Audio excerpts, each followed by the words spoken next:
के भक्तों के चरणों की महिमा को बताया गया है। जिस तरह से एकादशी के दिन हम भजन गाते हैं, शुद्ध भगत चरण रेणु भजन अनुकूल भगत सेवा परम सिद्धि प्रेम लतिकार मूल। तो वैसे ही यहाँ नरोत्तम दास ठाकुर का भजन है। ठाकुर वैष्णव पद अवनीर सुसंपद सुनो भाई हैया एक मना।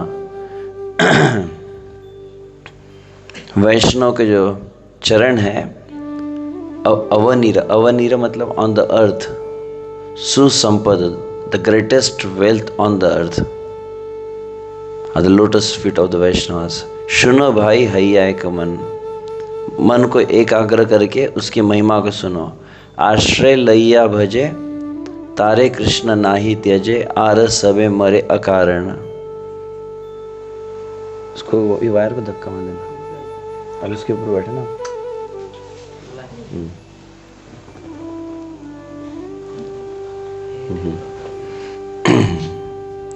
और जो कोई यदि वैष्णव का भक्तों का आश्रय लेता है, आश्रय लेकर जो आश्रय लैया भजे, जो भगवान श्री कृष्ण की सेवा भक्तों के आश्रय में करता है, तार कृष्ण नाही त्यजे, भगवान श्री कृष्ण उसका कभी त्याग नहीं करते। आर सब मरे अकारण, और वहां फिर जन्म मृत्यु के चक्र से मुक्त हो जाते हैं। वैष्णव चरण जल प्रेम भक्ति दीते बल आर केहो नाहे बलवंत। विश्व से चैतन्य महाप्रभु जिस प्रकार से बताते हैं, भक्त पद धूलि भक्त पद जल भक्त भुक्त अवशिष्ट तीन महाबल कहा गया। भक्ति में तीन सबसे शक्तिशाली मोस्ट पावरफुल मेडिसिन अगर कहा जाए तो तीन बताए हैं। कौन सा कहा? भक्त पद धूलि, भक्तों के चरणों की धूलि, भक्तों के चरणों को धोया हुआ जो जल है चरणामृत, और भक्तों का महाप्रसाद, यही तीन महाबल। तो उसी को थोड़ा नरोत्तम दास ठाकुर ने थोड़ा और एलाबोरेट किया है, एक्सप्लेन किया है। तो पहला पार्ट है वैष्णव चरण जल प्रेम भक्ति देते बल। भगवान के भक्तों के चरणों को धोया जो जल है प्रेम भक्ति देने का सामर्थ्य रखता है। श्री कृष्ण का प्रेम कहाँ पर प्राप्त होता है? भक्तों के चरणों के जल से। आर केहो नहे बलवंत, इससे पावरफुल और कुछ नहीं है, बलवान। वैष्णव चरण रेणु मस्तक भूषण बीणु आर नहे भूषणेर अंत। और भक्तों के चरणों की जो रज है, भक्तों की चरण जो धूल है, वो वास्तविक मस्तक भूषण is the ornament for the head.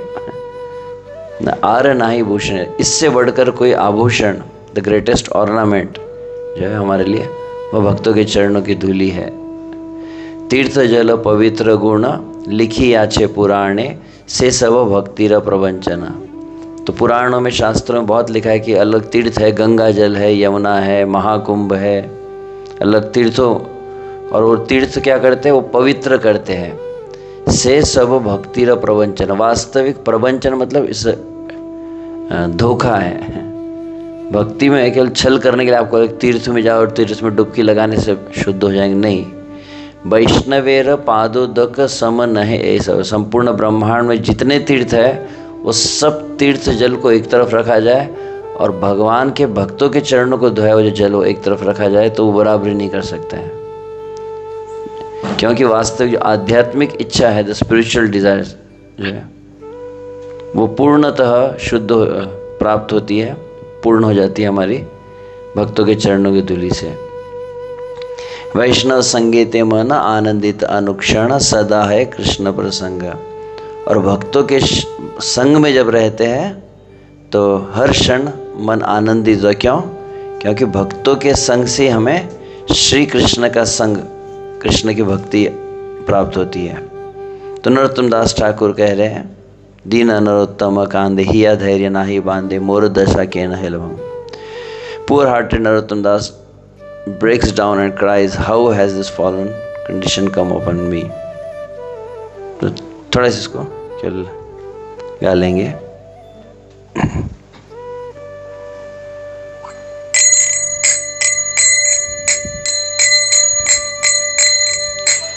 Thakur वैष्णव पद अवनीर सुसंपद ठाकुर वैष्णव पद अवनीर सुसंपद ठाकुर वैष्णव पद अवनीर सुसंपद ठाकुर वैष्णव पद अवनीर सुसंपद सुनो भाई हैया एक मान सुनो भाई है एक मान आश्रय लइया भजे तार कृष्ण नाही त्यजे आश्रय भजे तारे कृष्ण नाही त्यजे आर सब मारे अकारण आर सब मारे अकारण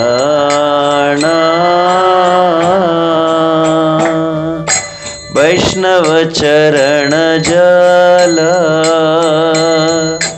प्रेमा भक्ति दीते बल वैष्णव चरण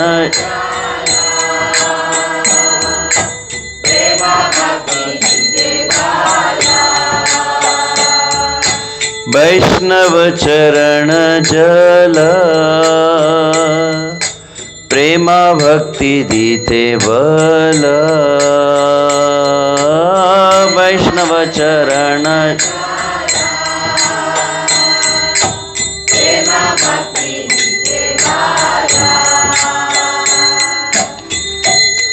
और के हो ना है बलवंत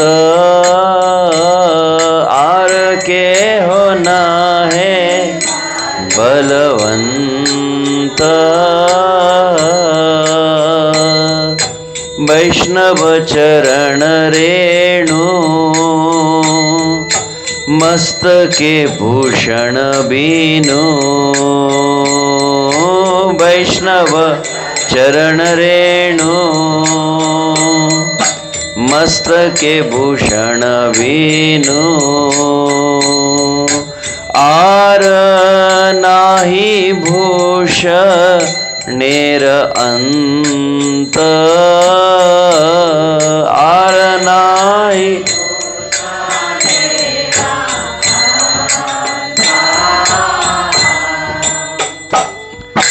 तीर्थ जल पवित्र गुण लिखिया छे पुराण तीर्थ जल पवित्र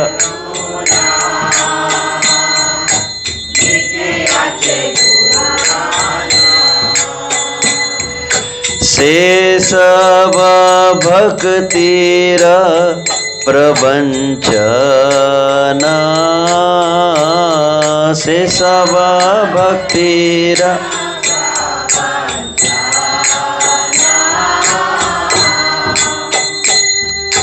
वैष्णवेर पादोदक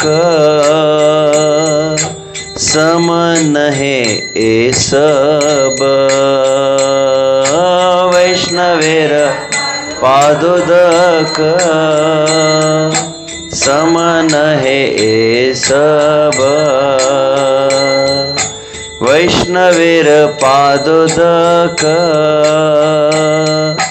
समन है ए सब वैष्णवेर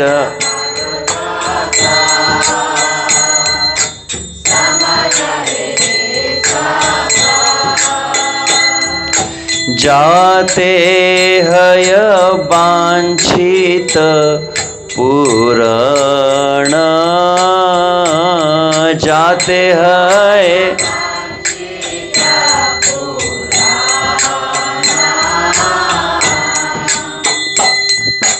जाते हय वांछित पुराण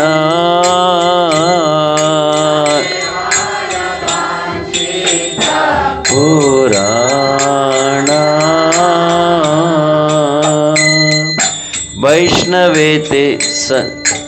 वैष्णव संगेते मन आनंदित अनुक्षण वैष्णव संगेते मन आनंदित अनुक्षण सदा हय कृष्ण पर संग सदा हय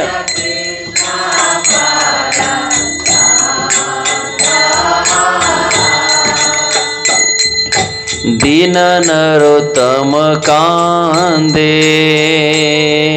हिया धैर्य नाही बांधे दीन नरोत्तम कांदे हिया धैर्य नाही बांधे मोर दशा के न हैल भंग मोर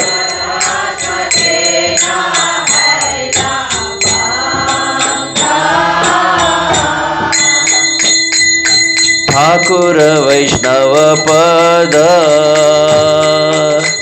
अवनीर सुसंपद Thakur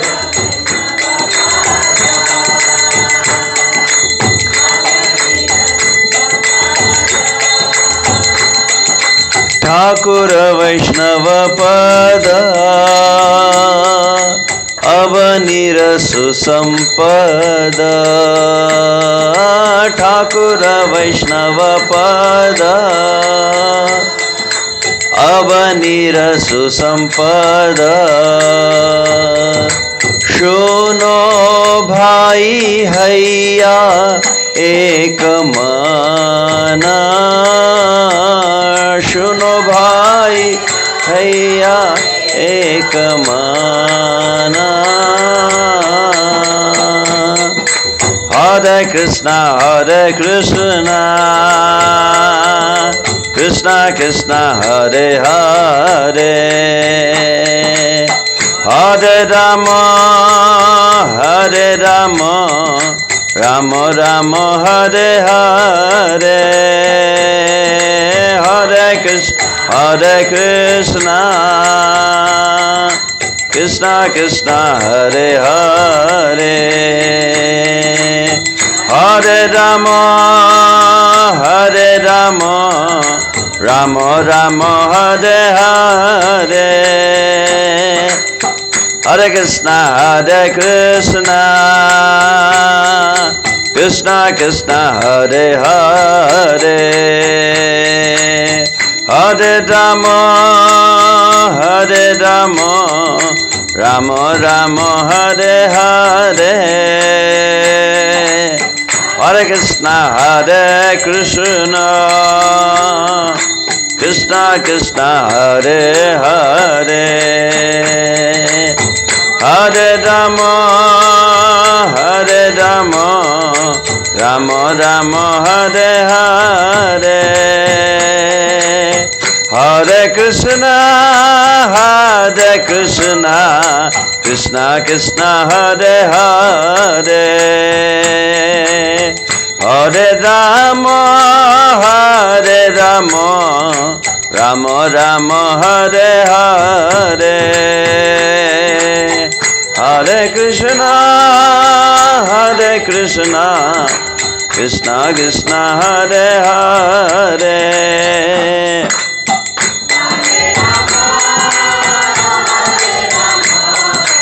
Ram Ram Hare Hare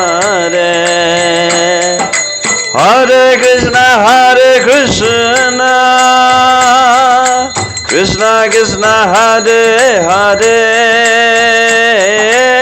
Hare Rama Rama Rama Hare Hare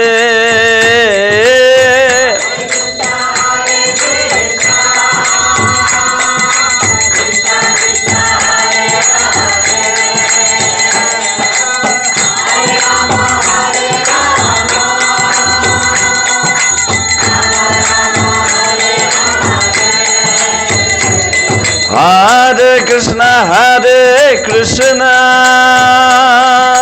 Krishna Krishna Hare Hare Hare Rama Rama Rama Hare Hare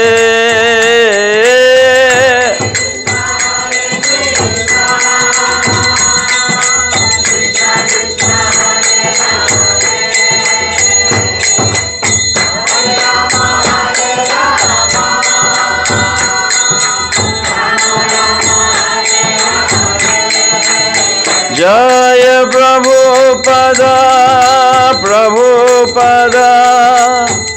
Prabhupada Srila Prabhupada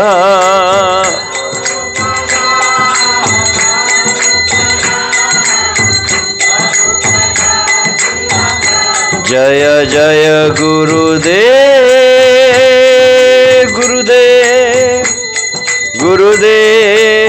Jaya Gurudev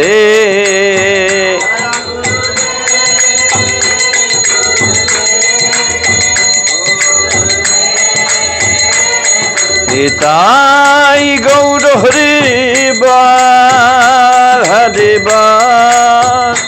Hari Bal Gaur Hari Bal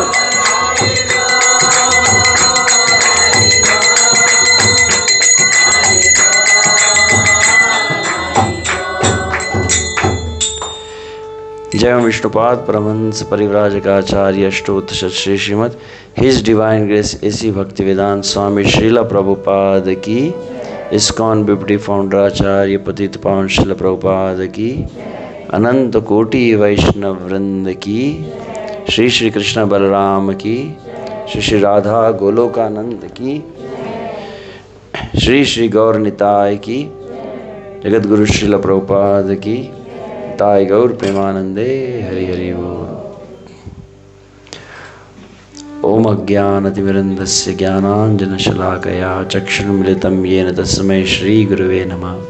श्रीचैतन्यमनोभीष्टं स्थापितं येन भूतले स्वयं रूपकदा मह्यं ददाति स्वपदान्तिकं।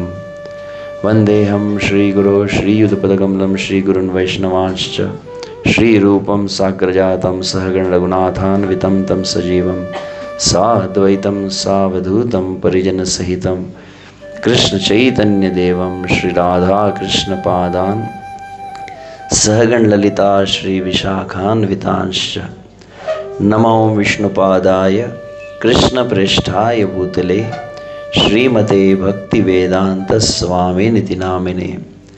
नमस्ते सारस्वती देवे गौरवाणी प्रचारिणे निर्विशेषण्यवादी पाश्चात्य देशतारिणे। वाञ्छाकल्पतरुभ्यश्च कृपा सिन्धुभ्येव च पतितानां पावनेभ्यो वैष्णवेभ्यो नमो नमः। जय श्री कृष्ण चैतन्य प्रभु नित्यानंद श्री अद्वैत गदाधर श्रीवासादि गौर भक्तवृंद। हरे कृष्णा कृष्णा कृष्णा हरे हरे, हरे राम राम राम हरे कृष्णा।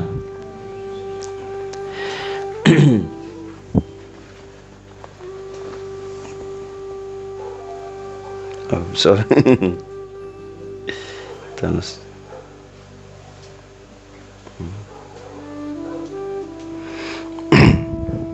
हरे कृष्णा। कहाँ गया सखी स्मृति माता जी? अच्छा ठीक है सही। मॉरिशस लोक संघ भक्तवृंद की, परम पूज्य श्री लोकनाथ स्वामी महाराज की, तो सभी भक्तों का हार्दिक स्वागत है।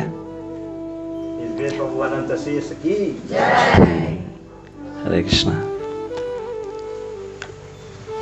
तो आप में से कई भक्त शायद अभी हम लगभग 7 दिन हनुमान राम कथा चल रहा था, तो कई आप में से भक्त वहाँ उपस्थित भी थे, आप में से आए भी थे। और उसके पूर्व हम इस संडे के पहले संडे में हम डिसाइपल गैदरिंग भी हुआ था। क्या मित्र संघ, लोक संघ। आप में से कितने थे उस समय उपस्थित? कितने प्रेजेंट थे? काफ़ी, लगभग आप में से कई प्रेजेंट थे। जो उस समय प्रेजेंट थे अभी प्रेजेंट नहीं है, ऐसे कुछ भक्त हैं। तो उस समय भी हमने कुछ बातें बतलाई थी, जिसमें विशेष रूप से मैं इस बात को कह रहा था कि यहाँ से आने के पूर्व गुरु महाराज जी से भेंट किए थे, और गुरु महाराज जी विशेष कुछ मॉरिशस के लिए महाराज जी का तो प्रेम ज़्यादा है लगता है। महाराज कहते हैं मतलब भारत के बाहर यदि कहीं सबसे अधिक संख्या में भक्त है तो विशेष रूप से महाराज मॉरिशस का नाम बहुत लेते हैं। हरि बोल। मतलब एक तरह से कह सकते हैं गुरु महाराज के चिंतन में हमेशा बना रहता है Maharaj, always like meditating on that. जिस तरह से कहा जाता है कि कौन होता है, कछुआ होता है ना, कछुआ जब क्या मिसेस कछुआ बोले, mister and Mrs, female tort. तो वह जब वो अंडे देते हैं कछुए, तो क्या करती है वो अंडों को मतलब दूर रखती है और खुद पानी में रहती है।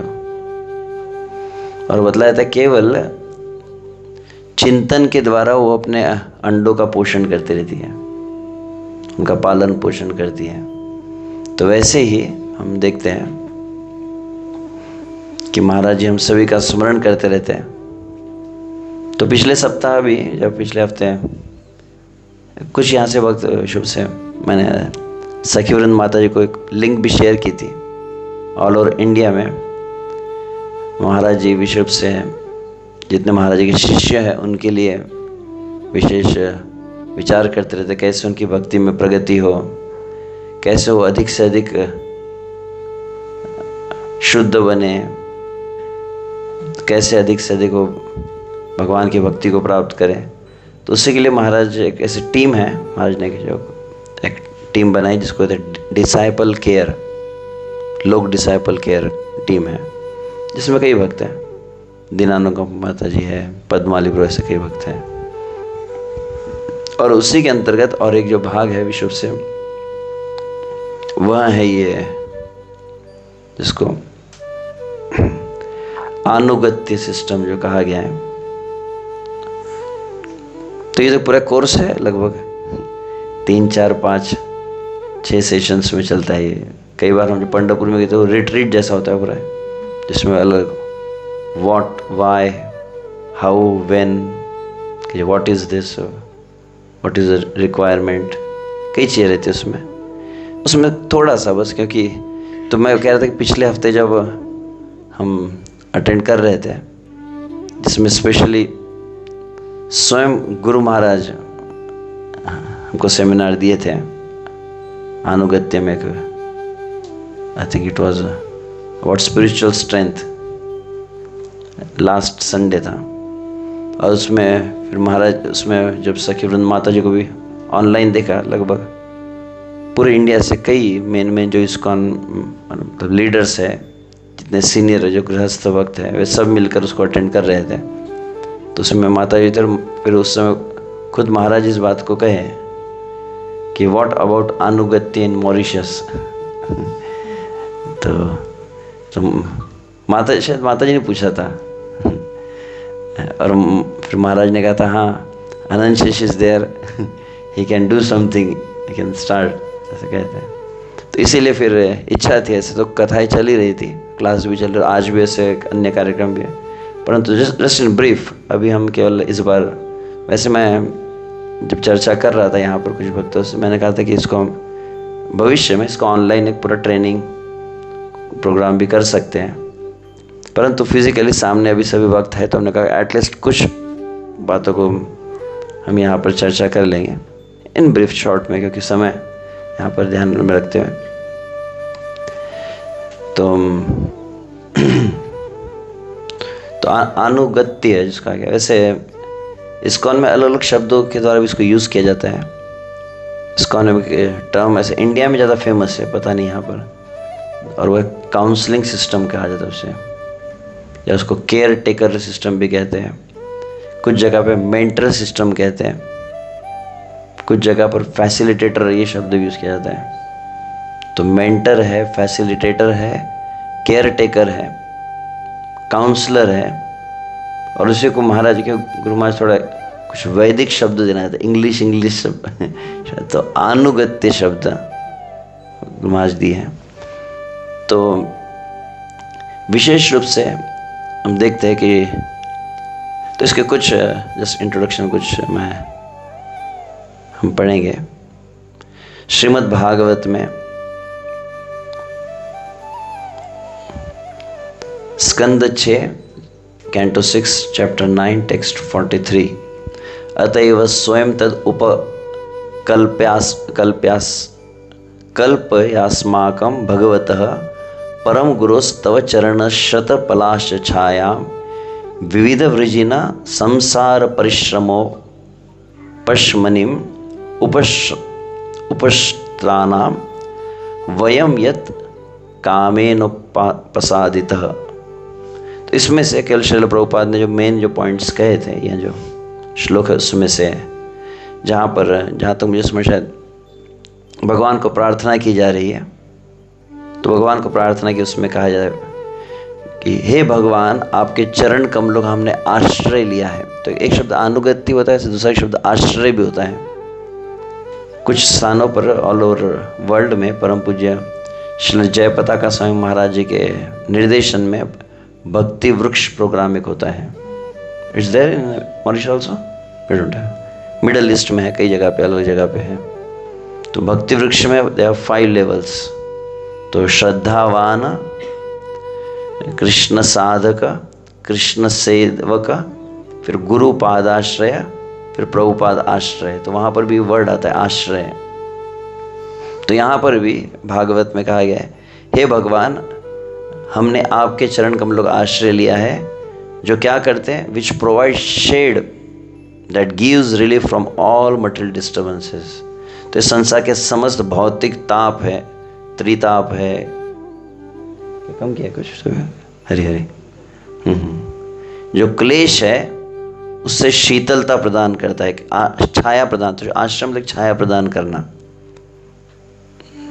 Your lotus feet are the only shelter for subduing all the tribulations of this material। इस भौतिक जगत के जितने भी कष्ट है, संकट है, उसको पूरी तरह से शमन करने के लिए हे भगवान आपके ही चरण कमल एक में आश्रय है। और वहाँ पर प्रभुपाद जी इस बात को बतलाते हैं, जिस प्रकार से कोई व्यक्ति जैसे बहुत बड़ा एक वृक्ष होता है, क्या वट वृक्ष कहते हैं, वट वृक्ष के छाया में जब आता है तो एकदम तप रहे सूरज की जो गर्मी है, ताप है, उससे तुरंत उसको मतलब शांति मिलती है बिना मांगे ही। Just as when one comes under the shadow of a big tree, the disturbances caused by the heat of the scorching sun are immediately mitigated without once asking for the relief। और वहाँ पर प्रभुपाद इस बात को कहे, इस संसार जिस भगवान का चरणों का आश्रय जब लिया जाता है तभी इस संसार के ताप से मुक्त हो सकता है। भौतिक जगत की किसी वस्तु का आश्रय लेकर, जिस तरह से प्रहलाद महाराज को नरसिंह भगवान कहते मांगो क्या मांगना है, तो बोले इस संसार की वस्तु के भरोसे में क्यों रहो। संसार में जिस वस्तु का आश्रय लेंगे वो वस्तु बचा नहीं सकती हमें। भागवत के 7वें स्कंद में प्रहलाद स्तुति में प्रसिद्ध श्लोक है, बालस्य नेह शरणो पितरो नरसिंह। वहाँ पर 3 उदाहरण प्रहलाद महाराज दिए। बोले इस संसार में जो बच्चा है वो क्या सोचता है कि माता पिता मेरा आश्रय है, वे मुझे सुरक्षा प्रदान करेंगे। वैसे ही एक जो रोगी है वो वैद्य को, डॉक्टर को अपना आश्रय समझता है, ये डॉक्टर मुझे बचाएंगे। और तीसरा कहा गया, मान लो कि मॉरिशस के समुद्र में तैर रहा है तो नदी या समुद्र में अगर कोई व्यक्ति डूब रहा है तो कहा जाता है बोट या नाव जो होती है उसका आश्रय होती है। परंतु वहां पर प्रहलाद महाराज कहते हैं, हे भगवान, यदि आप सही में सुरक्षा प्रदान नहीं करेंगे तो ये कोई भी काम नहीं आ सकता। कभी कभी देखा जाता है कुछ माता पिता के आंखों के सामने उसके बच्चे की मृत्यु हो जाती है, कुछ नहीं कर सकते हो। कभी कभी पेशेंट्स डॉक्टर के सामने उनकी मृत्यु हो जाती है, डॉक्टर चाह के भी नहीं बचा पाते, वो हाथ ऊपर कर देते, बोले सब भगवान के हाथ में है। और कभी कभी ऐसा भी होता है कि कोई व्यक्ति बहुत बड़े टाइटैनिक शिप में भी है, वो भी मर सकता है। परंतु इसके ठीक विपरीत अपोजिट क्या होगा, बोले राखे कृष्ण मारे के। परंतु कोई आश्रय नहीं है, केवल श्री कृष्ण ने बचा लिया। तो बोले ऐसे कई बच्चे भी जिनके माता पिता नहीं रहते फिर भी वो बच जाते हैं। ऐसे कई लोग होते हैं जो बहुत बड़ी बीमारी हो जाती है और कोई डॉक्टर के पास नहीं जाता, ठीक भी हो जाता है। और कभी कभी ऐसा भी होता है कोई व्यक्ति पानी में डूब रहा है, कोई नाव नहीं है उसके पास, परंतु वो भी नदी पार कर लेता है। तो भगवान का आश्रय ही है जो पूरी तरह से बचा सकता है। संसार का आश्रय, जैसे भागवत में देवतागण भगवान को प्रार्थना करते हैं, कहते हैं इस संसार के लोगों का आश्रय अगर आपने लिया संसार से पार होने के लिए, किसके समान है, बोले मान लीजिए कोई व्यक्ति समुद्र पार करना चाहता है, कैसा, बोले कुत्ते की पूंछ को पकड़ के। अब कुत्ता समझो नदी में से हाथ पैर मार रहा है, कितना तैरेगा वो, और आपने कुत्ते की पूंछ पकड़ लिया, आपने पूरा का पूरा मैं समुद्र पार करके मॉरिशस से पहुंच जाऊँ इंडिया तक, तो इतना तो पॉसिबल ही नहीं है। तो इसलिए प्रभुपाद यहाँ पे आगे कहते हैं,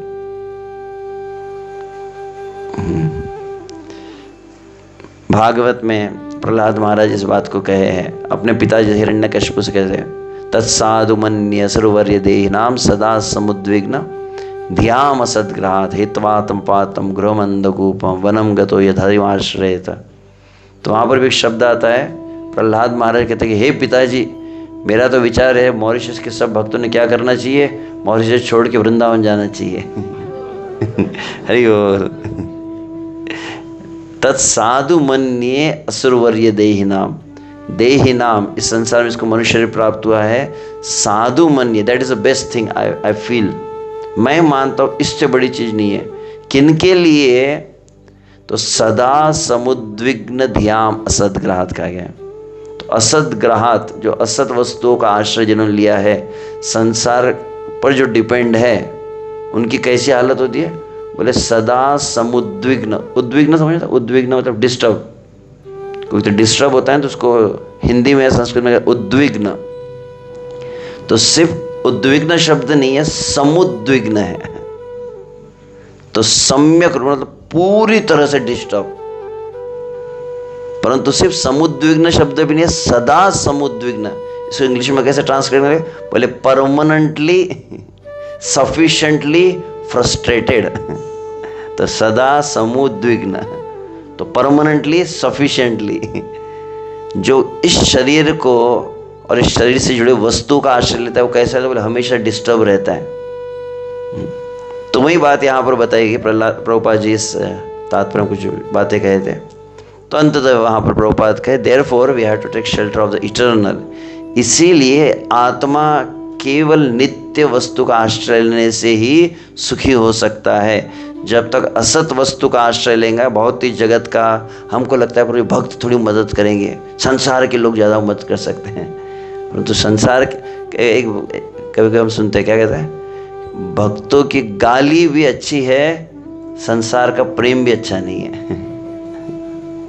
जैसे नारद मुनि ने शाप दिया तो नल कुबेर मणिगिरि जो सीधा वृंदावन में पहुंच गए, एकदम ब्रजमंडल में वृक्ष बने हो।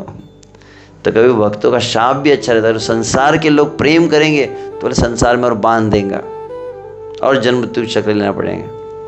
तो असत वस्तु, असत the material society, material world, friendship, love, state, community, nation, ये कोई भी वास्तविक हमारा आश्रय नहीं है। They are not permanent, so you cannot be happy. But if you take shelter for security at the lotus of Supreme, then you will be happy. Then you are actually secure, जो कहा गया है, अंतिम बात है। तो एक श्रील प्रभुपाद जी प्रवचन दे रहे थे भुवनेश्वर में अपने आखिरी दिनों में, लास्ट ईयर में, Nityananda Tirdashi ko. Real strength is spiritual strength. That spiritual strength is Balaram. Therefore we have, ये पूरा मैं पीपीटी शेयर कर दूंगा, अब कितना स्क्रीनशॉट फोटोज लेते रहेंगे मैं भेज दूंगा. That spiritual strength is Balaram. Therefore we have to take shelter of the lotus feet of Balaram. Balaram means Guru Tattva. Nayam Atma Balahinena Labhya. So if you want to be anxiety less, then you must take shelter of the Guru, the spiritual master. अगर पूरी तरह से चिंता से मुक्त होना चाहते, एक में आश्रय क्या है, तो पहला पॉइंट हमने देखा कि भगवान ही है, परंतु भगवान किस माध्यम से भगवान का आश्रय है, तो गुरु के माध्यम से. And the test of the guru is that by following his instructions you will be free from. तो गुरु मुख पद्म वाक्य चिते ते कोरिया ऐक्य आर ना करी हो मने आशा. तो जैसे आप गुरु ने कहा वो करोगे तो तुरंत पहली चीज क्या होंगी, आप चिंता से मुक्त हो जाते हैं. यही वास्तविक परीक्षा है. तो इस तरह से यहाँ पर भी गुरु के विषय में कहा गया.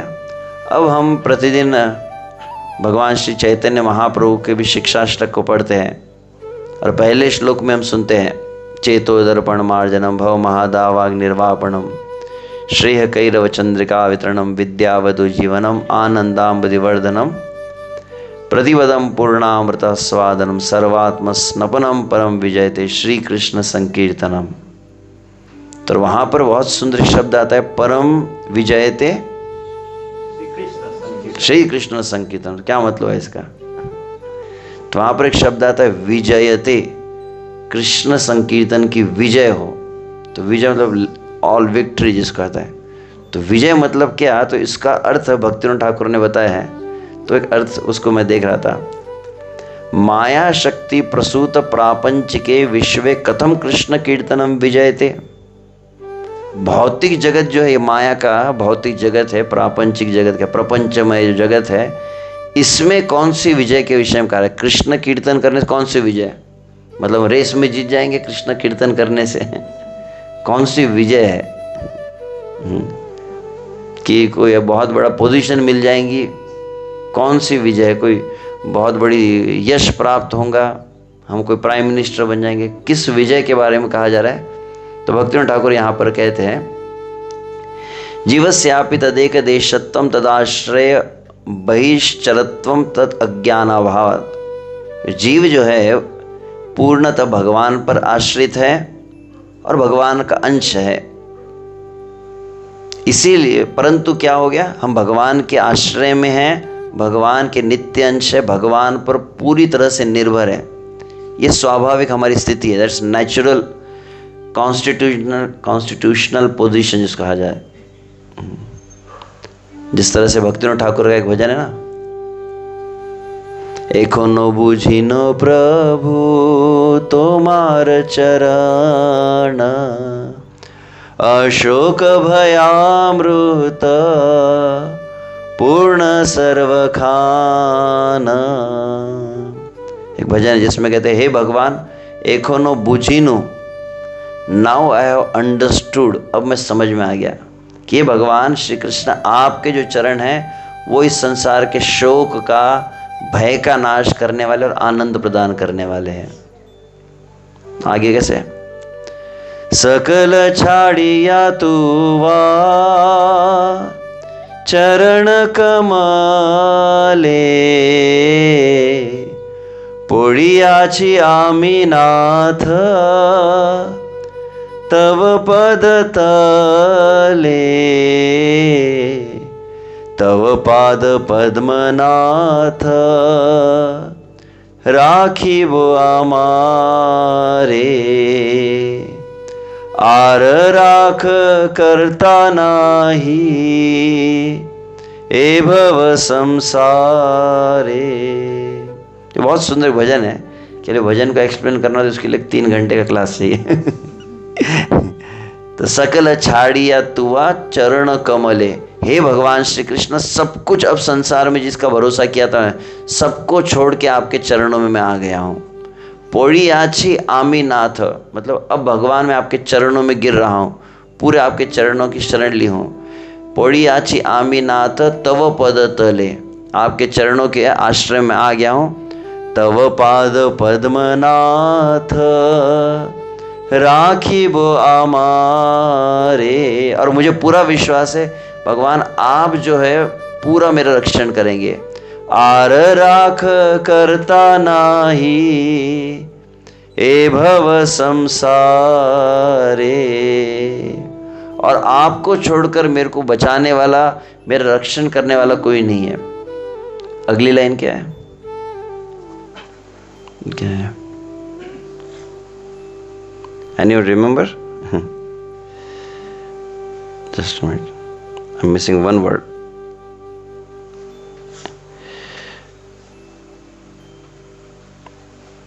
Let's see here. आमितव नित्यदास जानीनु ए बार, आमार पालन भार एखोन तुम्हार। तो वहां पर कहते कि अब मुझे समझ में आ गया है भगवान, बहुत जन्मों बाद मेरी अकल ठिकाने आई है। आमितव नित्यदास जानीनु ए बार, इस बार अब समझ में आ गया कि मैं आपका नित्य दास हूं। आमार पालन भार एखोन तुम्हारा, अब मेरा पूरा जो जिम्मेदारी आपके ऊपर है, मैं आपके ऊपर पूरी तरह से डिपेंड हूं। I have realize this. और उसके बाद क्या कहते हैं? बड़ो दुख पाइया छी स्वतंत्र जीवने, दुख दूर गेला ओ पदवरणे।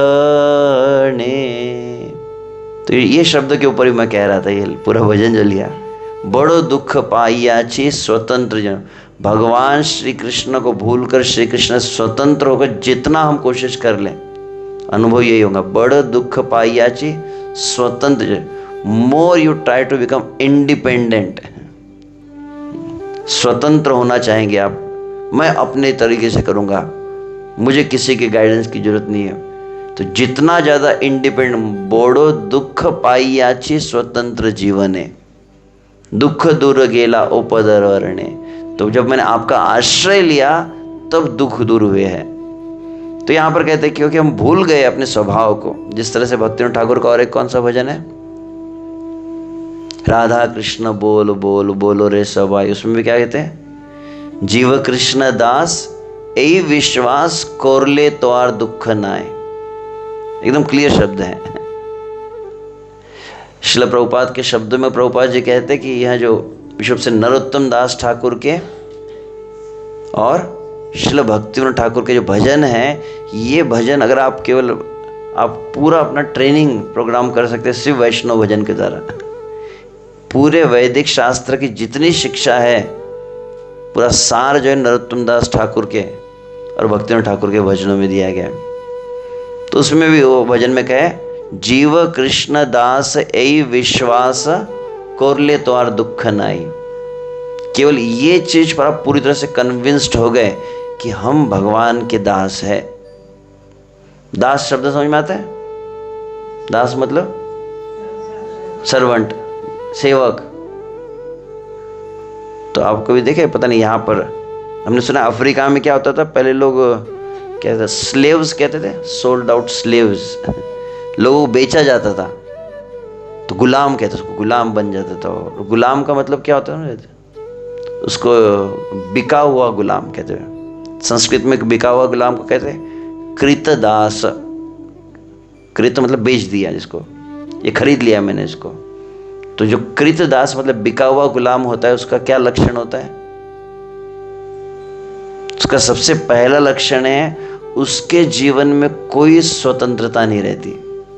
First thing, there is no independence.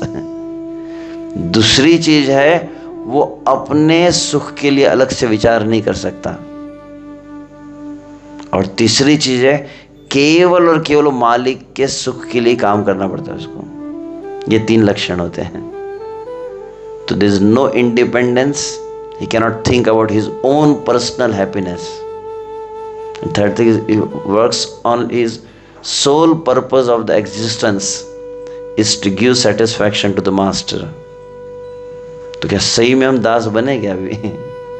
अभी भजन भी करते तो भजन में भी मैंने अपना ही सुख रहता है, मज़ा नहीं आ रहा प्रभु जी जब कर रहे तो, भक्ति करने में मज़ा नहीं आ रहा है।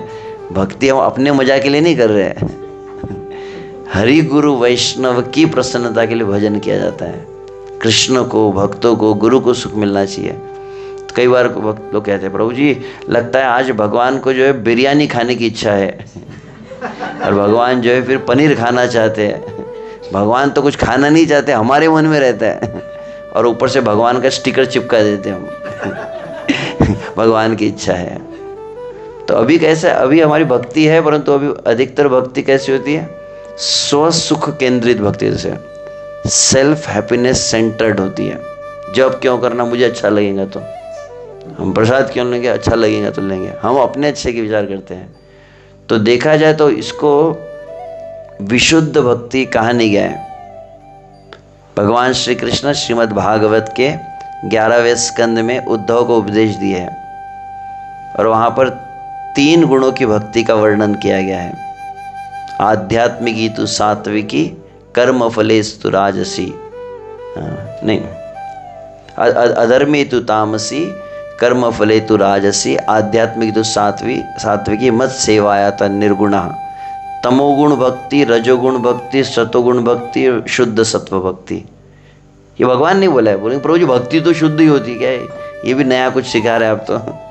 हाँ भक्ति कर रहे हैं मतलब हाँ हम तो शुद्ध ही है ऐसा लगता है हमको, बस 2 हाथ निकलना बाकी, हम तो ऐसे ही एकदम मुक्त हो गए। अभी कुछ दिन बाद चतुर्भुज दिखने लगेंगे हमको ऐसा लगता है, परंतु अभी दिल्ली बहुत दूर है, अभी वृंदावन भी दूर है, यहाँ से फ्लाइट से जाना पड़ता है, इतना आसान नहीं है। तो तामसी भक्ति का लक्षण क्या है, अधर्मे तु तामसी कहा गया। अधर्मे तु तामसी मतलब ऐसे कुछ भक्ति में लोग जिसको जो भक्ति में नहीं करने बोलेंगे वही करते हो, और जो करने बोलेंगे वो नहीं करेंगे। उसको बोले जल्दी उठो, नहीं उठेंगे उनको बोले जब करो तो नहीं करेंगे, और जो लोग नहीं करना है तो वो जो और करेंगे वो। हम बोलेंगे जल्दी आओ तो और लेट आएंगे वो तो इस तरह से तो कुछ लोग होते हैं, जैसे आपने देखा यहाँ पर नहीं पता हमको, परंतु तो इंडिया में हमने देखा है, जैसे वो ट्रैफिक सिग्नल होता है ना, लाइट्स होते हैं, तो कुछ लोग होते हैं जिनको सरकार के नियम तोड़ने में मजा आता है, जानबूझ के सिग्नल तोड़ देते, जो नियम बताएंगे उसको तोड़ते ही है। क्योंकि कुछ शैतान बच्चे भी होते हैं ना, माता पिता ये कर बोले कि पंखे में हाथ नहीं डालना, तो फिर पंखे में हाथ डालेंगे बोलेंगे कि चाकू से नहीं खेलना तो चाकू से खेलेंगे, और वो तो होते ऐसे बच्चे। तो ऐसे कुछ जीव होते भगवान के, तो भक्ति में आने के बाद कुछ लोग ऐसे करते हैं, तो इसको कहा गया स्वतंत्र भक्ति है। इसको दूसरा शब्द कहते हैं स्वैराचारी भक्ति। मेरी मर्जी से मैं भक्ति करूंगा, जैसा मुझे अच्छा लगेगा वैसे मैं भक्ति करूंगा। तो इस्कॉन में आने के पहले कम से आपके बारे में पता नहीं, अपना हमको तो पता है हम कैसी भक्ति करते थे। बोले सीजनल भक्ति होती थी, मूडी भक्ति होती, मूडी भक्ति सीजनल भक्ति, सीजनल मतलब नवरात्र आई तो देवी देवी जय जय देवी देवी करेंगे, फिर अचानक शिवरात्रि आई तो हर हर महादेव करेंगे, हनुमान जयंती तो हर एक महीने में कुछ नया नया एकदम भक्ति आ जाती थी अचानक, और उत्सव हुआ कि वो भक्ति छूट जाती थी।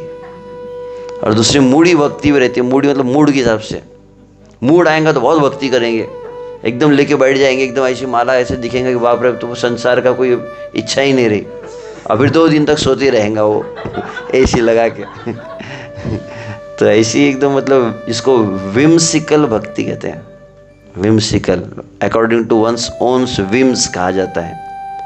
तो खुद रूप गोस्वामी भक्ति रसायन सिंधु में कहे हैं श्रुति स्मृति, तो स्मृति माता जी कहा तो श्रुति स्मृति पुराण आदि पांचरात्रिक विधि बिना एकांत की हरेर भक्ति उत्पातैव कल्पते, वहाँ पर कहा गया। तो एकदम स्पष्ट है, श्रुति स्मृति पुराण शास्त्र में जो बताई गई है उसके निर्देश के बिना अपने हिसाब से मन माने ढंग से जो भक्ति की उत्पातैव कल्पते, it simply creates the havoc in the one's own life and the life of others।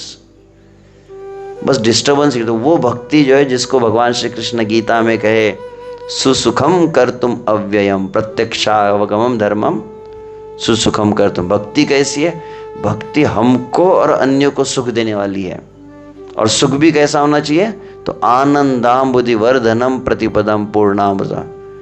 Her minute में, हर सेकंड में भक्ति और अधिक सुख देने वाली होनी चाहिए।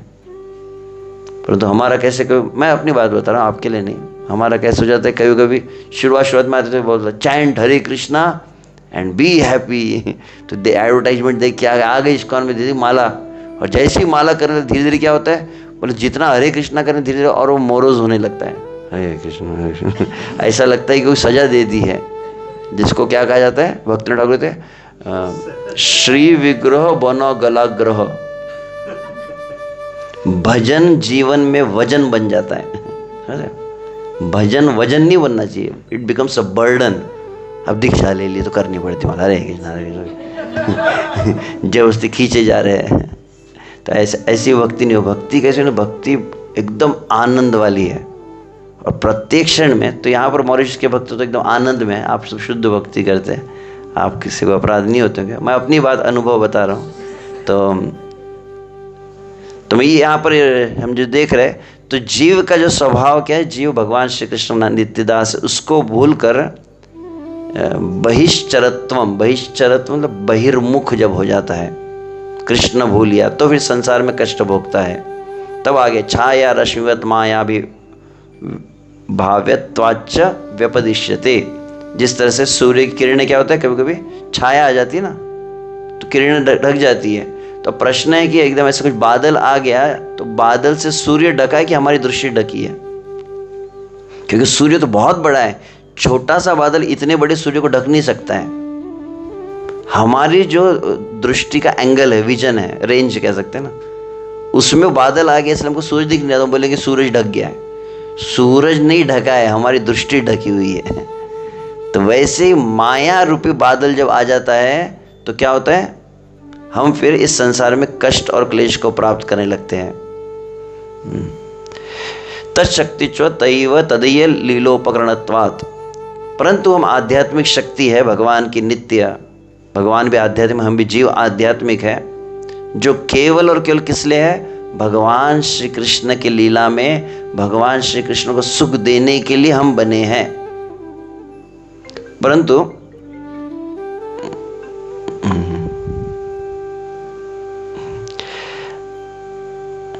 परंतु हम जो तटस्था शक्ति है ना, मार्जिनल पोटेंसी, उसके कारण क्या होता है, बार बार हम माया में चले जाते हैं। जैसे प्रभुपाद जी को कभी एक भक्त ने कहा ना, बोले प्रभुपाद जी पता नहीं कभी कभी मैं माया के प्रभाव में आ जाता हूँ, कभी कभी माया में गिर जाता हूँ भक्ति करते करते।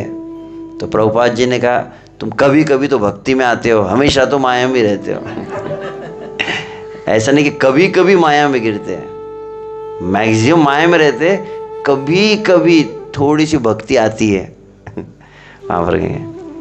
और फिर मायावशातापन्नानाम तेषाम जीवानाम संसार दुखम, तो ऐसा माया के जो वश में आ गया, बादल के घेरे में आ गया ना, और अपने स्वभाव को भूल गया, तो क्या हुआ, जन्म मृत्यु रूपी संसार में दुख को भोगते रहता है। और तो वहाँ पर आगे कहते हैं स्वरूप, अच्छा अभी पूरा चेंज नहीं किया था मैंने फॉन्ट, आपको हिंदी पढ़ नहीं पाएंगे, ठीक है मैं पढ़ लेता था। स्वरूप शक्ति संबंधान माया अंतर्धाने संसार नाश स्वरूपावस्थिति च, तो यह जब माया अंतर्धान हो जाएंगी, तब क्या होगा, इस संसार में जो दुख है जन्म मृत्यु चक्र, इससे व्यक्ति मुक्त हो जाएगा और अपने स्वरूप में स्थित हो जाएगा। परंतु होगा कैसे, तो माया मुग्ध जीव जो है निरंतर संसार बहुत क्लेश भोगते भोगते भोगते भोगते भोगते क्या होगा, बोले जब वो सत्संग को प्राप्त करता है, जब वो गुरु के आश्रय को प्राप्त करता है, तब वो जागृत होने लगती है। जिसको आगे कहा गया यहाँ पे और एक शब्द है, जातया श्रद्धया गुरु चरणाश्रय रूप सत्संग प्रभावा तत्व श्रवणम घटते। यहाँ पर क्योंकि एक आश्रय शब्द आया था, इसलिए मैंने ये थोड़ा एक सेक्शन और एक लिया था।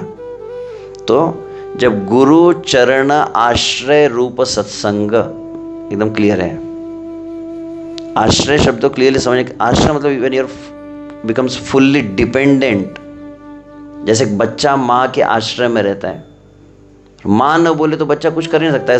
जब बच्चा चल नहीं सकता है, जब तो माँ की गोद में पड़ा है, और वही माँ के गोद में कभी कभी मल मूत्र त्याग कर देता है, और माँ अगर नहीं आएंगी तो वो उसमें पड़ा रहेगा, मल मूत्र उठ भी नहीं पाएगा। इसको है डिपेंडेंस। इसका मतलब नहीं गुरुजी बोले गुरुजी हमारा भी हम मल मूत्र भर के साफ करते बैठो। गुरुजी का ऐसा होमवर्क नहीं देना हमको। तो गुरु चरण आश्रय रूप सत्संग कहा गया है। गुरु के चरण रूप आश्रय रूप सत्संग के प्रभाव में क्या होता है, बोले तत्व श्रवणम घटते। तो गुरु की चरण आश्रय में क्या, गुरु जैसा नहीं कि कुछ, जैसे प्रभुपाद जी के टाइम किसी ने कहा प्रभुपाद जी क्या हुआ, बोले एक जो व्यक्ति था क्या हुआ, वो अपने गुरु के पास गया और गुरु ने उसके सर पे हाथ रख दिया और क्या हो गया, बोले पूरा एनर्जी ट्रांसफर हो गई। पूरी एनर्जी चली गई। तो प्रभुपाद जी ने क्या कहा, अरे ऐसे एनर्जी ट्रांसफर करने के लिए गुरुजी की क्या जरूरत है, इलेक्ट्रिक सॉकेट का बटन चालू करके उसमें हाथ डाल दो। ऐसी एनर्जी मिल जाएंगी। पूरा एकदम रोमांच कंपा श्रुतरंग भाज हो जाएंगे। जरूरत है क्या फिर उसकी। तो गुरुजी करंट के झटके देने के लिए नहीं है। तो गुरु क्या करते हैं, तत्व श्रवणम घटते। गुरु का आश्रम मतलब गुरु के मुख से सुनना पड़ता है। श्रवणम क्या, श्रवणम तत्व। तत्व कौन सा, जीव कृष्णदास। हम कौन हैं, कृष्ण कौन है और हमारा कृष्ण के साथ क्या संबंध है, ये तत्व को एकदम क्लियर जो बताते हैं वो होते गुरु। और ऐसा तो क्या करना है, जात तो ऐसे गुरु के चरणों के आश्रय में रहकर जब सुनते हैं तो क्या होगा, बोले श्रद्धा का जन्म होता है। कौन सी श्रद्धा, कि हम हैं कौन, हम कृष्ण के दास हैं। और तब क्या होगा, श्रवण नंतरम यदा तत्कीर्तनम भवती। और ऐसा सुनने मतलब अच्छी तरह से सुनेंगे, गुरु से अच्छी तरह से जब ट्रेनिंग लेंगे, गुरु से जब अच्छे से एजुकेशन प्राप्त करेंगे तो अच्छी तरह जब समझ में आ जाएगा। और उसके बाद जो कीर्तन करेंगे वो कीर्तन कैसा होगा, वो कीर्तन जैसे मुख से अच्छी तरह हम समझ लिए, हम भगवान श्री कृष्ण दास ये हम अपना स्वभाव समझ गए। और उस समय हम हरे कृष्णा कृष्णा कृष्णा हरे हरे, हरे राम राम राम हरे हरे जैसे करेंगे तो क्या होगा, तुरंत माया दमन प्रक्रिया। तब वो कीर्तन क्या करेगा, तुरंत माया को हरा देगा। इसीलिए कहा गया है परम विजयते श्री कृष्ण संकीर्तनम रूप विक्रम एवं लक्ष्य। इस तरह से तो इसी को आगे कहा गया है, प्रपंचे हरि कीर्तन विजय स ऐशा प्रक्रिया। इस भौतिक जगत में भगवान के कीर्तन से कौन सी विजय प्राप्त होती है, ये जीव जो बंधन में है, जीव बद्ध अवस्था से मुक्त होकर माया पर विजय प्राप्त करके अपने स्वाभाविक स्थिति में जो स्थित होता है। ये हुआ किससे, तो पूरा चक्र होता है जब सही आश्रय होता है। तो पहले मैंने पहला जो बात बताई थी, इसके पहले श्रील प्रभुपाद जी जो भागवत में आश्रय तत्व के शब्द पर बोले, दूसरा शिक्षाष्टकम में भी इस बात को कहा गया है। और इसी के साथ जिस तरह से हम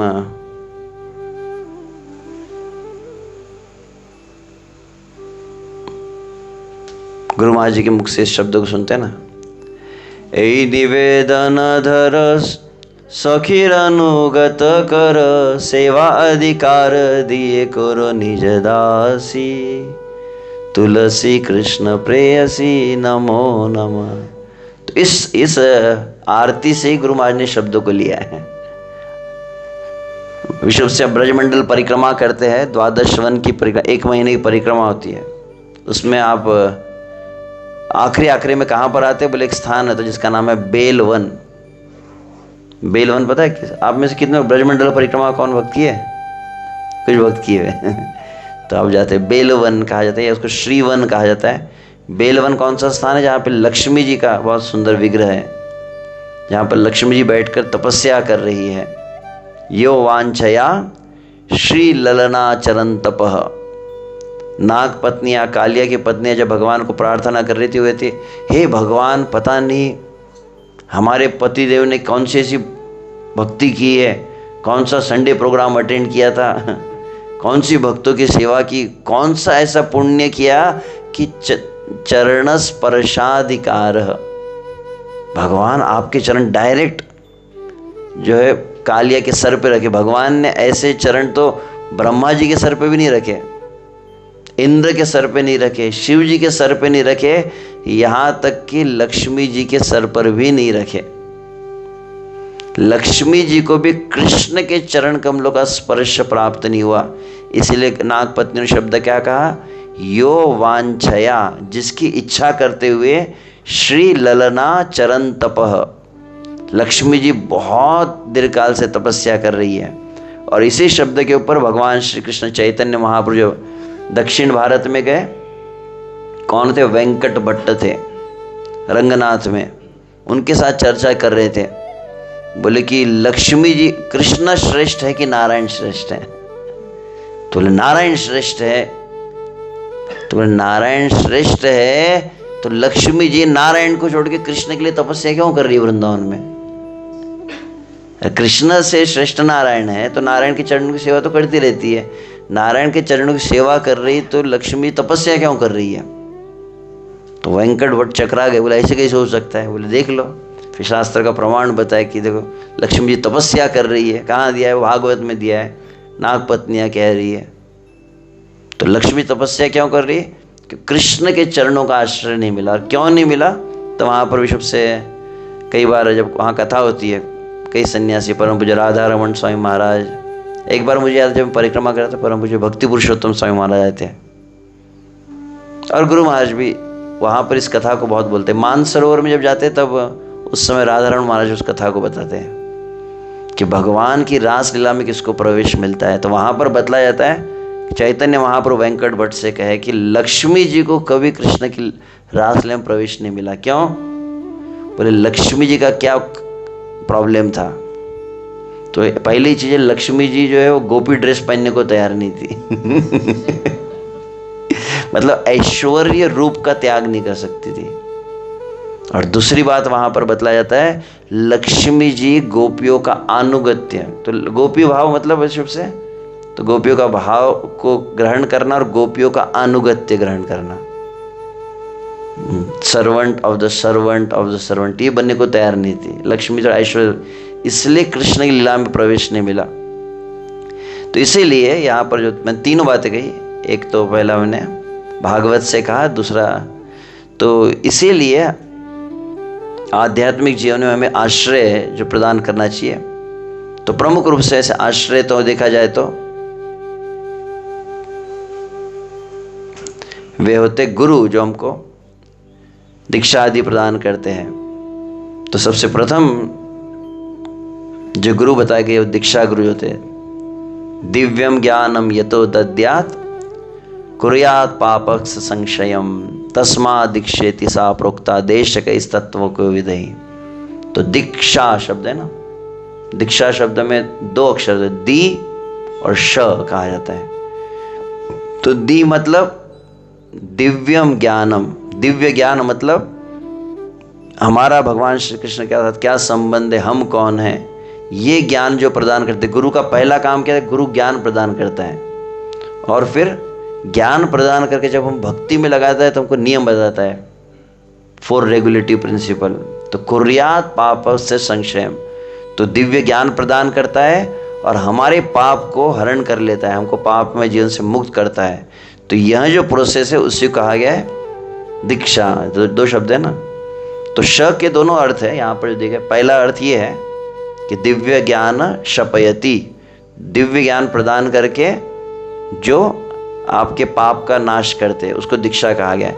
परंतु इक्ष मतलब से दर्शन भी होता है। इक्षण मतलब देखना। दिव्य ज्ञान के द्वारा जो भगवान श्री कृष्ण का दर्शन प्रदान करता है उसको भी कहा जाता है दीक्षा। तो आप में से कितने वक्त दीक्षा हो गई और पूछा है तो कितना हो गई?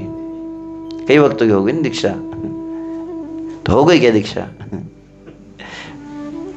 प्रभुपाद जी क्या कहे? दीक्षा शब्द को प्रभुपाद जी इंग्लिश में दीक्षा मीन्स इनिशिएशन, और प्रभुपाद कहते हैं इनिशिएशन मीन्स टू इनिशिएट। ऐसा नहीं दीक्षा तो हो गई नहीं, दीक्षा जीवन भर की प्रक्रिया है, जीवन भर करना है। तो प्रभुपाद जी बहुत सुंदर एक बात कहते हैं। प्रभुपाद जी ऑकलैंड में लेक्चर दे रहे थे। That very word initiation suggest this is the, क्या लिखा है, बिगिनिंग, ये शुरुआत है। There are two words, Divya ज्ञान। दिव्य ज्ञान means transcendental spiritual knowledge. So Divya is the and ज्ञानम इज शपयति, एक्सप्लेनिंग, दैट इज श। तो दीक्षा, this is called diksha, the combination. So diksha means the initiation to begin transcendental activities. That is called initiation. Therefore we take a promise from the disciple that he chants so many times, yes sir, you observe these rules and regulations, yes sir, that is initiation. He has to observe, he has to chant, then everything comes automatically. तो ये होता है। तो बहुत सुंदर हम सुनते कि क्या करता है गुरु, विशेष रूप से जब हम दीक्षा के समय विधि होती है, प्रोसेस, यज्ञ कर रहे हैं, फिर हमको लगा दीक्षा मतलब क्या, प्रभु जी यज्ञ होता है, फिर हमको नए नए कपड़े पहनने को मिलते हैं, फिर नई नई कंठी माला मिलती है, फिर नई नई जपमाला मिलती है, और सबसे मेन प्रभु जी बढ़िया नया नया नाम मिलता है। आहा, सुंदराचल दास, इस तरह से लव कुश दास। फिर हमको लगता है अब सब हमको क्या लगाएंगे, बोले HG लगा देंगे, हिज ग्रेस। पहले क्या बोलते थे, भक्त भक्त ये बोलते, भक्त रमेश, भक्त दिनेश बोलते थे, अब भक्त नहीं बोलते, कहते हिज ग्रेस आ जाता है। और अब खुद क्या बोलेंगे, फिर प्रभु जी बोलेंगे। तो वास्तविक दीक्षा मतलब केवल को कंठी माला, जप माला धारण करना, तिलक लगाना, नया ड्रेस हो, फिर यज्ञ में बैठ जाए, इतना ही नहीं है। उसमें एक विशेष विधि होती है जिसमें क्या किया जाता है। तो विश्व से प्रभुपाद जी इस बात को बताया, क्या होता है, बोले गुरु के सामने जैसे कोई जीव आता है तो गुरु संकल्प लेता है कि मैं इसको दीक्षा प्रदान करूँ। मतलब क्या होता है, बोले गुरु भगवान से प्रार्थना करता है, भगवान श्री कृष्ण कृपया इस जीव को स्वीकार कीजिए। तो भगवान बोलते इसको, अरे मुझे पता है एक नंबर का नालायक ही है, इसकी कोई गारंटी नहीं है। नहीं नहीं, बोले भगवान अब ये थोड़ा सुधर गया है। नहीं नहीं, अरे मैं अनंत जन्मों से देख रहा हूँ, कितने बार तो इसने प्रॉमिस किया, हर बार धोखा दे दिया, ये कोई बिल्कुल कोई सुनने वाला है नहीं, सुधरने नहीं वाला है। तो नहीं नहीं, इस बार मैंने थोड़ा अच्छा ठोक ठोक के इसको ठीक कर दिया, अभी अच्छा रिपेयरिंग हो गया इसका, तो अब ये ठीक हो चुका है। तो भगवान बोलते मुझे कोई विश्वास नहीं इस पर, मैं इतने जन्मों से परमात्मा के रूप में इसके हृदय में बैठा हूँ, मैं तुमसे ज़्यादा जानता हूँ। गुरु जी बोलते नहीं नहीं नहीं, इस बार सही में सुधर गया है। तो कृष्ण कहते नहीं, ये सुधरा नहीं है। तब गुरु कहते मैं इसकी पूरी रिस्पॉन्सिबिलिटी लेता हूँ। तो कृष्ण कहते तुम लोगे, बोले हाँ मैं लेता हूँ। तो जब गुरु कहता है मैं रिस्पॉन्स, उस समय कृष्ण उसको स्वीकार करते हैं। That is called initiation. तो इसलिए यहाँ पर क्या कहा गया, दीक्षा काले भक्त करे आत्मसमर्पण, सही काले कृष्ण तारे करे आत्मसम। जब आपने आपको समर्पित, वो समय जब श्री कृष्ण हमको स्वीकार करते हैं, तो ये होता है मतलब दीक्षा जो गुरु जो होता है। परंतु सबसे अधिक जरूरी कौन सा पार्ट था इसमें, दीक्षा शब्द में सबसे मेन फर्स्ट पार्ट क्या था, that is called education, Divya ज्ञान प्रदान करना। तो बोलेंगे गुरु जी तो कहाँ रहते हैं, समुंदर पार, हम यहाँ रहते हैं, गुरु जी तो हमेशा मिलते नहीं है, गुरु जी कहाँ हमारा कान पकड़ेंगे, हम क्या क्या धंधे करते रहते, गुरु जी को थोड़ी पता है। गुरु जी तो जूम पे देखते हैं, जूम में तो हम अपना बैकग्राउंड भी चेंज कर देते हैं। गुरु जी को थोड़ी पता है हमारा बैकग्राउंड क्या है ना, बदल देंगे ना बैकग्राउंड। आप समझता हूँ कुछ लोग जूम पर बैकग्राउंड बदलना क्या होता है, तो हमारा बैकग्राउंड भी चेंज हो जाता है। तो गुरु जी थोड़ी को बैकग्राउंड जानते हैं हमारा, हमारे पीछे पीछे क्या कर रहे हैं हम। तो इसलिए क्या आवश्यक है, इसीलिए दूसरा एक शब्द आवश्यक, कौन सा, क्या कहा गया, शिक्षा गुरु कहा गया है। तो one of the part of this counselling, counsellor शब्द कहाँ से आया है, तो मूलतः शब्द पहला ये है, ओरिजिनल। तो वहां पर जैसे कहा जाता है, दीक्षा शिक्षा भेद गुरु दुई प्रकार, दो प्रकार के गुरु कहे गए, उभय नहीं, दीक्षा शिक्षा भेदे गुरु दो प्रकार, उभय समान मान, अर्पिबे सुजना परमार्थ धन, अनायासे जो दी चान। यदि आप परम अर्थ कृष्ण का प्रेम चाहते हैं सहजता से, तो क्या करना चाहिए? बोले दीक्षा शिक्षा भेदे गुरु दु प्रकार, based on the job description 2 categories are there. One is diksha and second is shiksha. दोनों को एक जैसा आदर देना चाहिए। तो इनका रोल क्या है आगे और क्लियर किया गया है। कृष्ण नाम मंत्र देन दीक्षा गुरु, शिक्षा गुरु तत्व दाता, वैष्णव सकल शिक्षा गुरु हना, सर्व शुभ भजनीयता। तो पहले लाइन में कहा गया दीक्षा गुरु क्या करते हैं? कृष्ण नाम मंत्र देना दीक्षा गुरु। दीक्षा गुरु वो होते जो ऑफिशियल एग्रीमेंट गारंटी पेपर पर साइन करते हैं। मैं पूरे इसके कर्म लेने की रिस्पॉन्सिबिलिटी मैं ले रहा हूँ, पहली बात। और दूसरा है परंपरा से विधिवत जोड़ते जो है आपको ब्रह्म मध्व गौड़ीय संप्रदाय जोड़ने का जो जिम्मेदारी कौन लेते हैं? ये गुरु लेते हैं। भक्ति रसामृत सिंधु में रूप गोस्वामी एक श्लोक पूरा बताया है कि जब यज्ञ होता है ना, उसमें क्लियर लिखा गया है, मंत्र श्लोक है, उसमें लिखा है कि गुरु क्या करते हैं? आप जिस दिन दीक्षा है उससे पहले अनंत जन्म जितने हुए और अनंत जन्म में जितना पाप किया, तो पूरा का पूरा पाप एक साथ गुरु अपने ऊपर लेते हैं। ये साधारण बात नहीं, बहुत हेवी चीज़ है। हमको लगता है क्या है, हमारा अनुभव है जब विश्व से हम गुरु महाराज के साथ में कई बार, लगभग हर साल के अनुभव हो गया ये। तो जब जब बहुत ज़्यादा संख्या में दीक्षा होती है, उसके बाद गुरु महाराज बीमार हो जाते हैं कई बार, देखा गया। अब जैसे विश्व से कल हम परम पूज्य गोपाल कृष्ण महाराज की तिरुभाव तिथि मना रहे हैं। गोपाल कृष्ण महाराज कितने गुण महिमा गाई जाती है, क्या क्या नहीं किया उन्होंने प्रभुपाद जी के लिए, परंतु उनको भी स्वास्थ्य में कष्ट हुआ। तो मुझे याद है लगभग 20 साल पहले हम जब परम पूज्य सुबक स्वामी महाराज के साथ में मैं था, 15 दिन हमारे मंदिर में आए थे।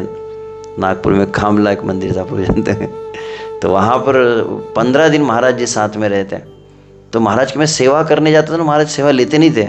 यहाँ तक महाराज कपड़े तक हाथ नहीं लगा, धोने नहीं देते थे, खुद अपने कपड़े धोएंगे ऐसे करते। बहुत मेहनत कर महाराज, थोड़ी सी सेवा देते नहीं थे। और वहाँ पर वो विश्व से बता रहे थे कि गुरु महाराज के बारे में बता, आपके गुरु महाराज प्रभुपाद जी के लिए इतना कर रहे हैं, अच्छी बात है, पर you have to be very careful, don't give more trouble to your guru, इसके वो बता रहे थे। और उन्होंने कहा, सुबक स्वामी महाराज कहते हैं कि उन्होंने विशेष रूप से श्रील प्रभुपाद जी की पर्सनल सेवा भी की है, पर्सनल सर्वेंट थे सुबक स्वामी महाराज प्रभुपाद जी के टाइम। और बोले हमने देखा है प्रभुपाद जी के अंतिम समय कई बार प्रभुपाद को बहुत शरीर में तकलीफ होती थी, यहाँ तक कि प्रभुपाद के जो मल मूत्र में रक्त निकलता था। तो हम देख के हम डर जाते थे, हमको लगता कि अरे प्रभुपाद जी ये क्या है। तो प्रभुपाद कहते this are the karma of my disciples, मेरे शिष्यों के कर्म मेरे ऊपर आ रहे हैं। तो इस साधारण बात नहीं, हम गुरु के कष्ट का कारण नहीं बनना चाहिए। तो कृष्ण नाम मंत्र देन दीक्षा गुरु, तो दीक्षा गुरु क्या किया? बोले कृष्ण नाम मंत्र दिया। शिक्षा गुरु क्या किया? You need a personal training, you need a personal monitor. जैसे क्लास में तो एक टीचर होता है और दूसरा मॉनिटर होता है। मॉनिटर समझ में आता है ना, जैसे परम पूज्य गोपाल कृष्ण महाराज काउंसलिंग को ऐसे ही सिखाते थे। शिक्षा गुरु या काउंसलर मतलब दूसरा कोई गुरु नहीं करना है हमको, 2 गुरु हो जाएंगे प्रभु जी। वो गुरु नहीं है, वो क्लास में हमारे तरह का एक मॉनिटर रहता है। तो थोड़ा एक्सपीरियंस रहता है, तो गुरु को कॉन्फिडेंस, टीचर को कॉन्फिडेंस है ना, उसको लगता है कि हाँ मेरे एब्सेंस में तुम जरा ध्यान रखना, डिसिप्लिन बराबर रहते कि नहीं तो टीचर गए और बच्चे बहुत मस्ती कर रहे हैं तो वो रहता है, फिर कैप्टन बोलते हैं, कैप्टन भी बोलते हैं उसको, मॉनिटर बोलते हैं, तो वो ध्यान देता है। हाँ, क्लास कैप्टन कहा जाता है उसे। तो शिक्षा गुरु मतलब सीधा क्लास कैप्टन ही हो। जो यहाँ पे गुरुजी नहीं है, गुरुजी तो साल में एक बार आ रहे, 3 साल में आ रहे मॉरिशस, तो यहाँ पे तो क्लास कैप्टन चाहिए ना। तो कौन है यहाँ क्लास? कृष्ण सखा प्रभु क्लास कैप्टन है, लव कुश क्लास कैप्टन 2 ऐसे, और माता भी सब तो वैष्णव सकल शिक्षा गुरु ना, तो यहाँ पर कविराज नहीं सॉरी, ये हरिदास ठाकुर के शब्द है हरिनाम चिंतामणि से। वैष्णव सकल शिक्षा गुरु, जितने वैष्णव है देखा जाए सबके सब वैष्णव शिक्षा गुरु है। हर एक भक्त को देखिए हम कुछ ना कुछ सीखते हैं ना। कुछ भक्तों अब पूछा जाए जैसे अनुभव, आप में से कितने लोग भगवान को जब जाते कृष्ण बलराम के सामने दंडवत प्रणाम करते हैं ना। अब प्रश्न है आपसे, आपने कौन से किताब में ये पढ़ा है, प्रभुपाद जी कौन से बुक में लिखा है कि दंडवत प्रणाम ऐसा करना चाहिए, लेफ्ट साइड में ऐसा।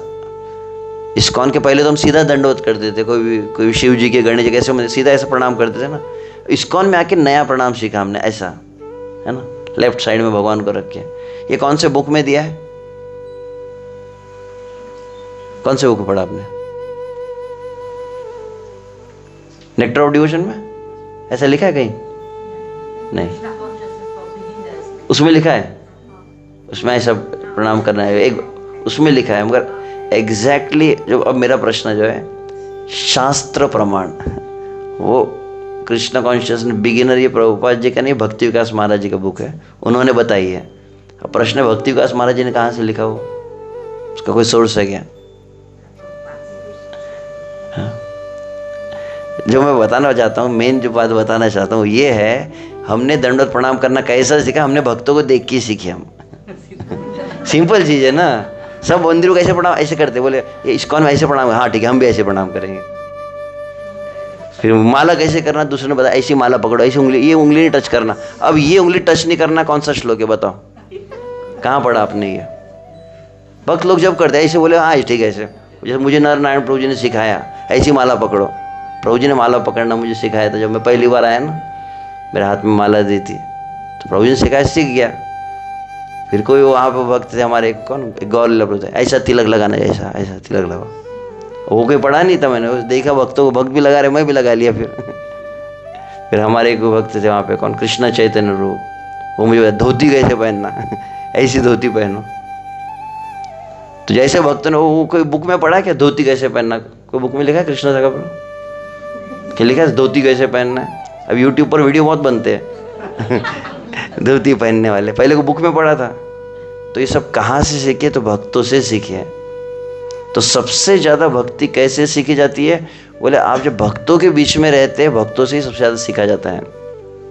तो इसीलिए यहाँ पर ये बात कही गई है। तो नेक्स्ट इज गुरु दुई श्रेणी र, ये भक्तिविनोद ठाकुर ने एक्सप्लेनेशन दिया है हरिनाम चिंतन में। गुरु दो कैटेगरी होते हैं, जिन्हीं मंत्र दीक्षा देना तिन्हीं दीक्षा गुरु, जो मंत्र दिया आपको, जो प्रामाणिक संप्रदाय जोड़ता है वो दीक्षा गुरु है। जिन्हीं संबंध तत्व आदि शिक्षा देना, जो संबंध तत्व आपको एकदम, अभी मैंने एक ही बोला कृष्णदास, हम कृष्णदास में बहुत डिटेल्स है ना।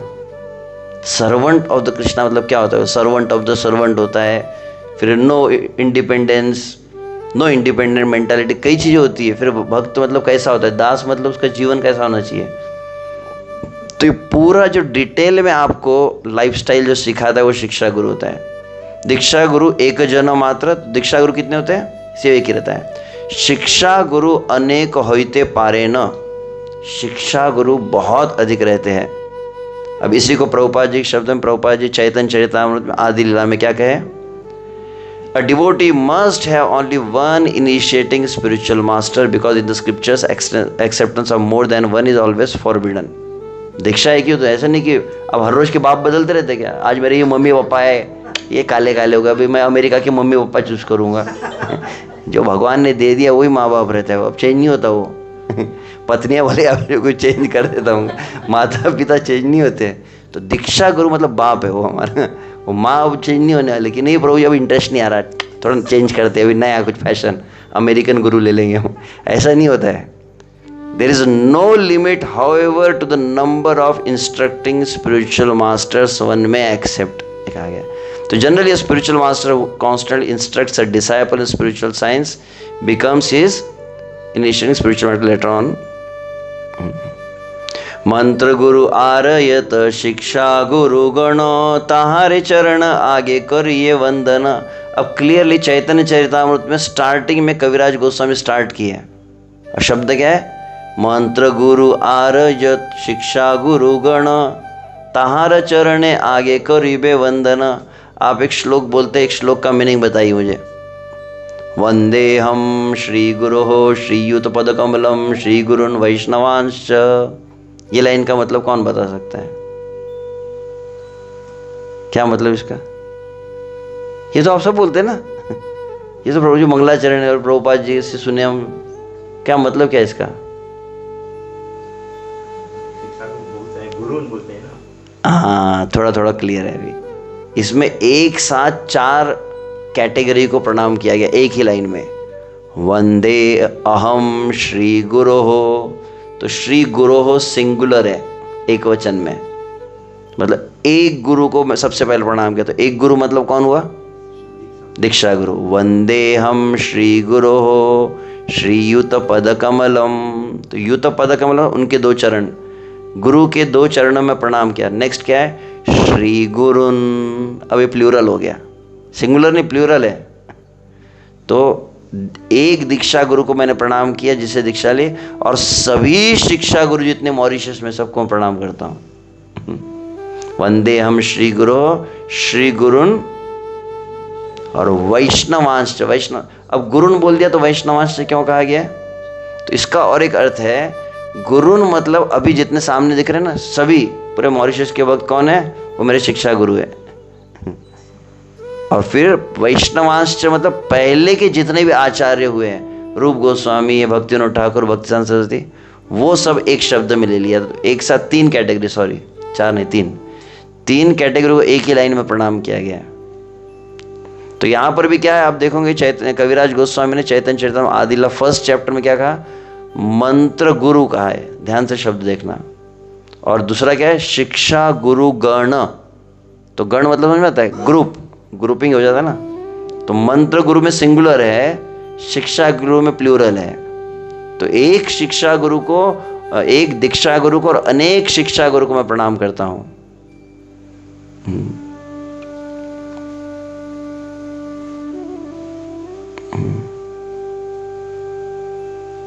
सॉरी।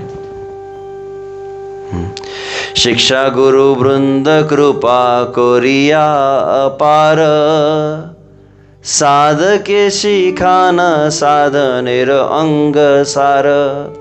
कल्याण कल्पतरु में भक्तिविनोद ठाकुर की लाइन है। दीक्षा गुरु के साथ साथ शिक्षा गुरु को बहुत महत्व दिया उन्होंने। क्या कहते हैं? शिक्षा गुरु वृंद, तो भक्त वृंद कहते, गौर भक्त वृंद। तो शिक्षा गुरु वृंद कृपा कोरिया अपार, मुझ पर शिक्षा गुरु ने सबने मिलके बहुत कृपा की। क्या किया? साधके सिखान साधनेर अंगसार। But I consider the numerous instructing spiritual master Shiksha Guru to be very important, for they show unlimitedly more mercy by training the neophyte devotees in all the essential aspects of practical devotional service. तो हमारे परंपरा में सबसे प्रमुख ये 2 बातें जो है, तो ठीक है, तो इस तरह से अगर कहा जाए तो ये संपूर्ण फुल पैकेज रहता है। तो एक तो है प्रभुपाद जी हमारे जीवन में फाउंडर आचार्य है। हमारा पूरा जो जितनी भी शिक्षा है उसका मेन फाउंडेशन कौन सा? प्रभुपाद है। तो पहले किसका आश्रय लिया जाता है? प्रभुपाद जी का। और फिर और साथ में कौन है? 2 दीक्षा गुरु होते हैं और साथ में शिक्षा गुरु होना चाहिए। तो मुझे याद है, मैं ये लाइन कई बार बताते रहता हूँ, लगभग 20 साल पहले की बात होगी, 2005-06 में, जब मैं गुरु महाराज की सेवा में भी था और हम पंढरपुर धाम में थे। और उस समय एक बार बहुत फ्लड आ गया था। तो फ्लड आया तो पूरा राधा पंडरीनाथ मंदिर पानी में डूब गया था। भगवान इतने पानी में थे 8 दिनों तक। खुद गुरु महाराज नदी में उतर गए थे तैरते हुए। तो गुरु महाराज ने भगवान के विग्रह को रस्सी से बांध दिया था कि विग्रह ने हिल जाए पानी के कारण। और फिर वहाँ पर ऐसे एक बिल्डिंग थी। अभी तो इतना सारा जो पंढरपुर आएंगे, चंद्रभागा गेस्ट हाउस, ये कल्याण मंडप, IMPM, दुनिया, कोई बिल्डिंग नहीं थी पहले सिर्फ एक बिल्डिंग थी और सामने मंदिर था। मंदिर डूब गया पानी में, बिल्डिंग थी, बिल्डिंग में सिर्फ एक फ्लोर था। तो सबके सब ऊपर के फ्लोर पे थे। एक रूम में गुरु महाराज थे और फिर दूसरे रूम में कुछ 2-3 भक्त, और तीसरा जो हॉल था, हॉल में छोटे राधा पंडरीनाथ, गौर निताई और सब ब्रह्मचारी वहीं पे सोते थे। हम 7 दिन तक वैसे ही था। तो उस समय मैं गुरु महाराज के रूम में जाके मैं काफ़ी बैठता था। तो मुझे याद है उस समय के गुरु महाराज के कई ईमेल वगैरह भी हम भेजते रहते थे। तो महाराज ऐसे इस्कॉन में एक नियम होता है कि जो सन्यासी होते हैं, जितने जीबीसी होते हैं, जोनल सेक्रेटरी, उनको जैसे अभी क्यों मैंने भी अप्लाई किया तो मुझे पता चला, तो एक ट्रैवलिंग एनुअल रिपोर्ट भेजना पड़ता है। जैसे अभी मैं यहाँ पर हूँ ना, तो मुझे कैलेंडर अपना बनाना पड़ेगा कि मैं कितने दिन कहाँ कहाँ रहा हूँ। तो मॉरिशस कितने दिन रहा, इंडिया कितने दिन रहा, फिर ये वृंदावन कितने दिन, मायापुर कितने दिन, पूरा लिखना पड़ता है। और हर एक के सामने फिर यहाँ पर क्या लिखूँगा मैं, यहाँ लिखूँगा फिर प्रभु सुंदराचल या सुंदर चेतन, कुछ नाम लिखने पड़ते, उनका कॉन्टैक्ट देना पड़ता है कि यहाँ 10 दिन मैंने क्या क्या गुल खिलाए हैं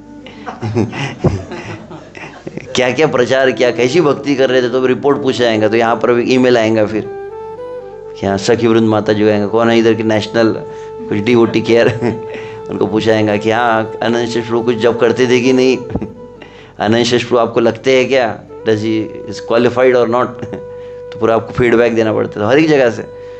तो महाराज का भी मैं देखा, महाराज जी रिपोर्ट बनाया था, और उसमें एक होता है ट्रैवलिंग एनुअल ट्रैवलिंग रिपोर्ट होता है, और दूसरा होता है फाइनेंशियल रिपोर्ट। पता है पूरे साल भर में कहाँ कहाँ पे कितने एनवलप मिले, चिंतामणि माता जी ने धोती दी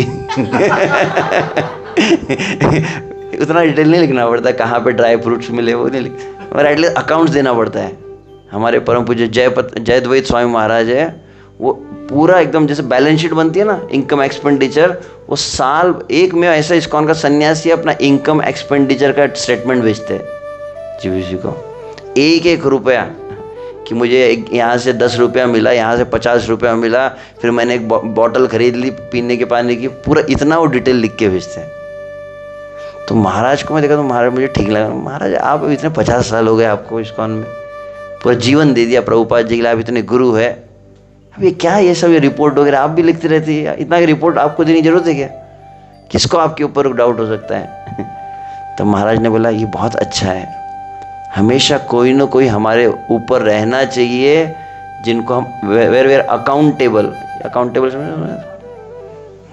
we should be always reporting to someone, then you are very safe.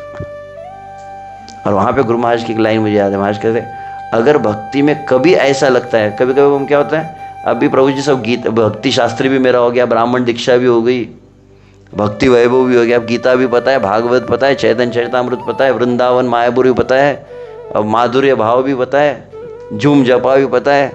अब ऐसा लग रहा है कि मैं तो बस भगवान के धाम से एरोप्लेन आना बाकी है अभी, बिल्कुल पूरा एकदम कंफर्म टिकट भी बन चुकी है, मेरा वीज़ा भी हो चुका है सैंक्शन, सीधा मैं गोलोक वृंदावन ही जाने वाला हूँ। आज सुबह मैंने कहा था ना प्रवचन में, आज जब कृष्ण भगवान कहता है as soon as you think that now I am an advanced devotee, that's the moment your advancement will stop। जैसे आपने मैं एडवांस्ड हूँ, अब मैं प्रगत हूँ, बहुत भक्त, अब मैं सीनियर हो गया, सीनियर समझता है सीनियर कुछ बोलते हैं, मैं सीनियर हूँ, सीनियर मतलब seen years one who has seen years, सिर्फ साल ही बिताया है उसने सीनियर मतलब मजाक नहीं कर रहा, कुछ सीनियर भक्तों की मजाक नहीं उड़ानी चाहिए मैं अपने लिए कह रहा हूँ, सीनियर सिर्फ साल ही देखे हमने। हमारे श्रीमान सच्चिदानंद गए थे, बोले 20 साल से घास काट रहे बोले या 20 साल से आलू ही छिलते रह गए अनुभव तो कुछ हुआ नहीं हमारा।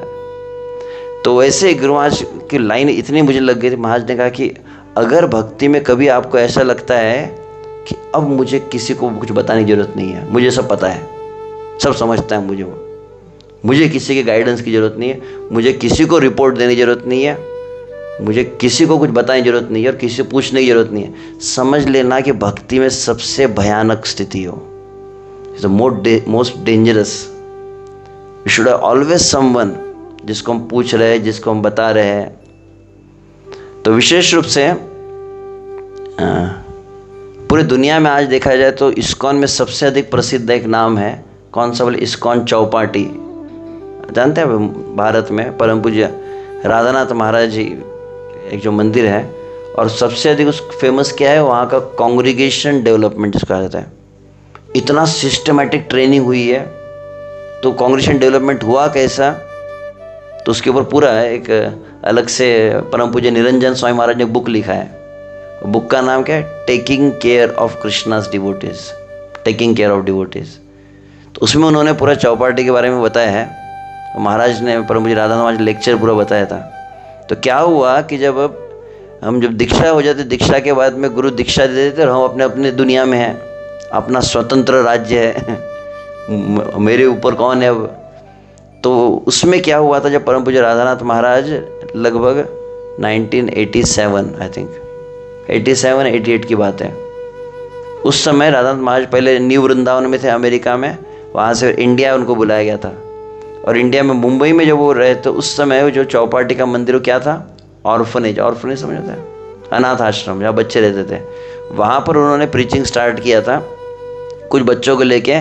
तो कुछ बच्चे उसमें ब्रह्मचारी बन गए, तो और फिर यूथ प्रीचिंग किया तो ब्रह्मचारी बने। और फिर कुछ गृहस्थ वहाँ पर आते थे, उनको राधानाथ महाराज जब भक्ति के बारे में सिखा रहे थे, तो क्या हुआ कि राधानाथ महाराज साल में लगभग 8 महीने अमेरिका रहते थे और 4 महीने इंडिया में रहते थे। तो जब आए तो उन्होंने सबको बताया कि हाँ भक्ति करो, जप करो, मिलके सेवा करो।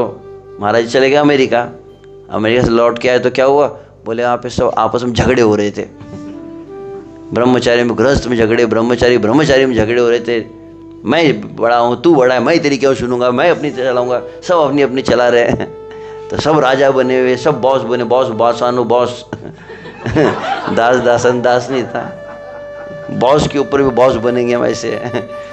बोले पहले क्या होता है, बोले पहले भक्त होता है, भक्त रमेश, फिर क्या हो जाता है, बोले हिज ग्रेस, फिर बन जाता है दास, दास के बाद क्या बन जाता है, बोले प्रभु, और प्रभु के बाद बन जाता है महाप्रभु।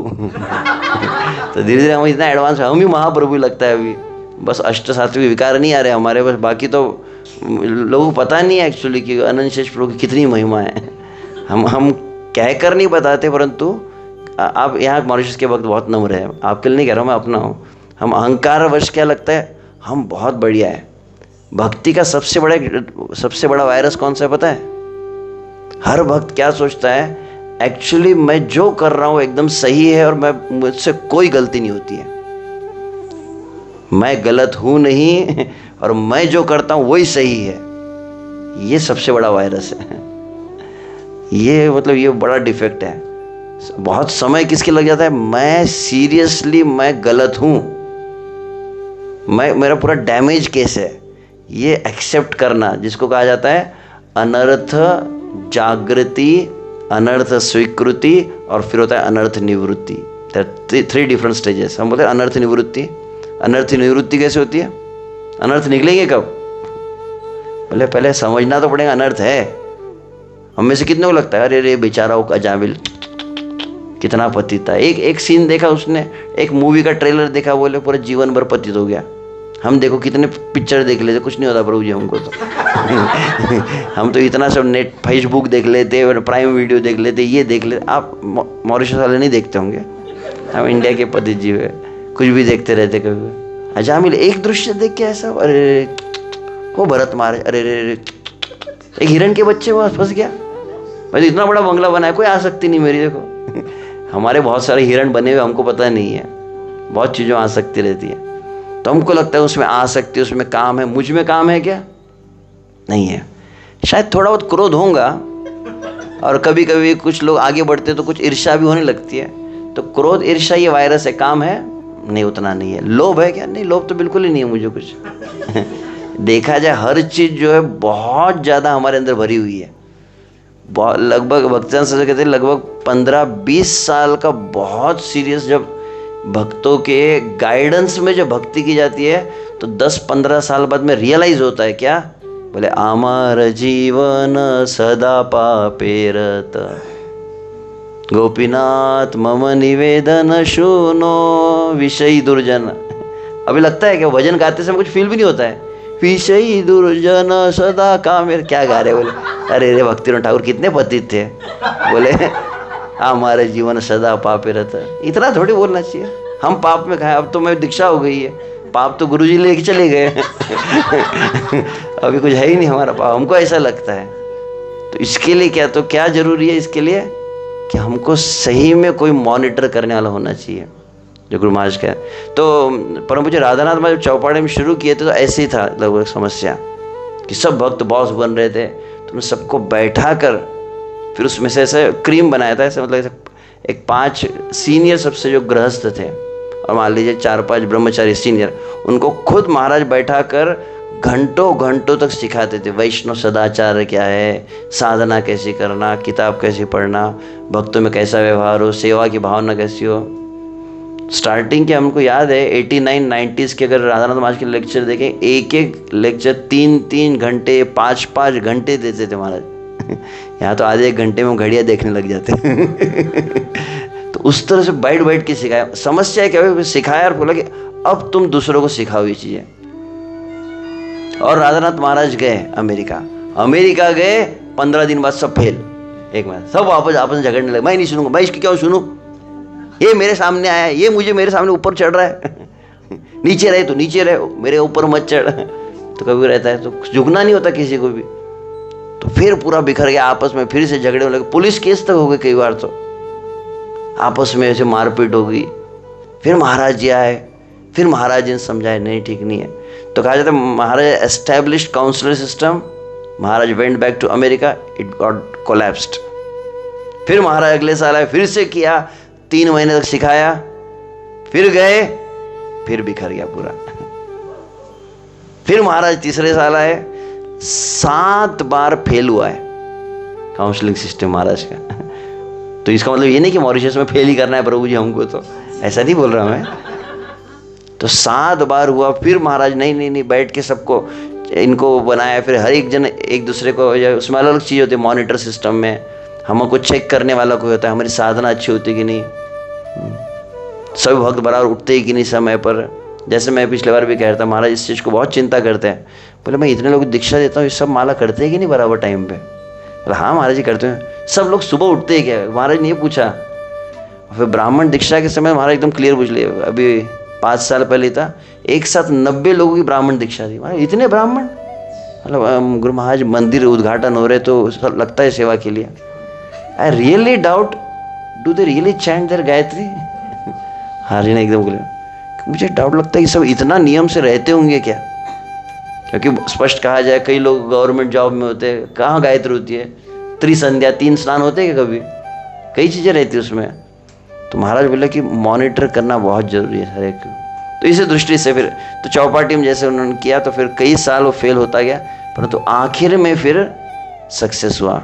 और धीरे धीरे एक तरह से वो कि नेटवर्क मार्केटिंग जैसे होता है कि दीक्षा गुरु होते हैं, फिर उसमें एक सबसे सीनियर बैच होती है, उनको भी पहले अच्छी तरह से ट्रेनिंग दिया जाता है। जैसे मुझे याद है जब परम पूज्य सुबक स्वामी महाराज थे, उनको प्रश्न पूछा था हमने कि महाराज जी हम अच्छे प्रचारक कैसे बन सकते हैं, how I can become the best preacher. तो मुझे याद है सुबक स्वामी महाराज मुझे एक ही लाइन बोले थे, the most obedient humble servant of spiritual master is the best preacher। और अदर शब्दों में कहा जाता है ideal follower only can become the ideal leader। तो कौन अच्छा गुरु बन सकता है? जो सबसे पहले अच्छा शिष्य बनता है। तो ठीक है, काफ़ी समय तो इसमें तो बहुत सारी बातें थी, मैंने भी कुछ मेन पॉइंट्स ही बताए। तो इस तरह से अनुगत्य है अभी संपूर्ण इंडिया में कई जगह काउंसलिंग सिस्टम रहता है, जिसमें मेंटर सिस्टम रहता है। तो उसमें सबसे पहले एक सिलेक्ट किया, एक बोर्ड बनाया जाता है, पहले कमेटी रहती है, जैसे डिसाइपल केयर के अंदर में एक आता है एक अनुगत्य बोर्ड। उसमें फिर कुछ जो प्रमुख चुना जाता है, जो भी वरिष्ठ भक्तों में जिनका अनुभव है, किस तो अलग कई सेशंस होते हैं, how counselling system works, then what are the qualifications of the counsellor, duties of the counsellor, responsibilities of the counsellor. सबसे पहली चीज़ है वो खुद अच्छे आश्रम में होना चाहिए। खुद ही वो स्वतंत्र जीव है, वो किसी को कैसे आश्रम में लाएंगे? तो खुद ही जो गुरु बन रहा है ना, वो कभी काउंसलर नहीं बन सकता है। जो खुद अच्छा शिष्य है वो फिर काउंसलर बन सकता है। तो आगे भविष्य में इस पर यहाँ की भी जो डिसाइपल केयर टीम है वो और चर्चा कर सकते हैं, और इसको हम आगे भविष्य में फिर और भी जो सेशंस हैं, आज से एक इंट्रोडक्शन ही देना था, तो इंट्रोडक्शन भी थोड़ा बड़ा ही था, तो इसको हम फ्यूचर में और आगे चर्चा करेंगे। Maybe we can schedule some online session bishop से यहाँ के भक्तों के लिए, क्योंकि हमको भी मतलब मेरा अनुभव है कि जैसे किसी घर में आप आजकल जॉइंट फैमिली नहीं रहती है। हमने अपने बचपन में देखा है जॉइंट फैमिली, मतलब क्यों मेरी जो माँ है, मेरी माँ के 5 भाई और 5 बहनें, मतलब 5 मामा 5 मौसी थे। और गर्मी की छुट्टी में जब हम जाते थे हमारे नाना जी के यहाँ जाते थे तो ऐसा लगता था पूरी कॉलोनी जमा हो गई। मतलब 5 मामा है, फिर मौसी आ जाती है, उनके बच्चे है, इतने सारा ऐसा एकदम भरा पूरा परिवार लगता था। फिर मामा भी है, फिर चाचा भी है, बुआ भी है।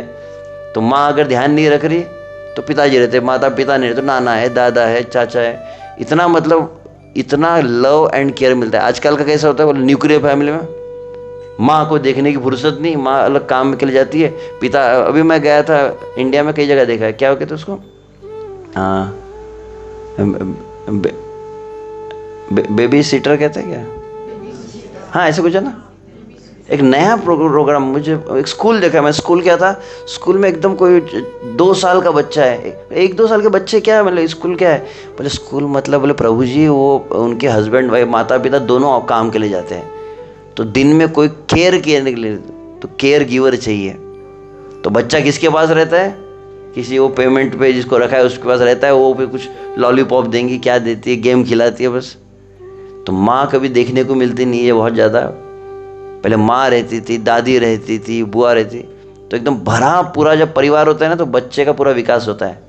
नहीं तो साइकोलॉजिकली डिफेक्टिव पीस होता है आजकल, पता है। अगर बचपन में माँ का प्रेम नहीं मिला है, जैसे कही होता है ना, वो नानी दादी पहले अच्छे से तेल से मालिश कर दी, हमको याद है हम बचपन में हमारे। नहीं तो बोले हड्डियाँ कमजोर रहती है, ठीक से अगर आपकी पता है, समझ में आता है ना, दादी वगैरह करती, यहाँ तो आजकल तो नहीं करते होंगे, ऐसे करते हैं अब।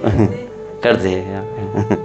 तो बोले बच्चा बहुत अच्छा तंदुरुस्त निकलता है, माँ का दूध पीता है, फिर दादी के नानी के हाथ से तेल की मालिश होती है, फिर उसको बुआ चाची सब मिलते हैं, प्रेम मिलता है, वो बच्चा एकदम।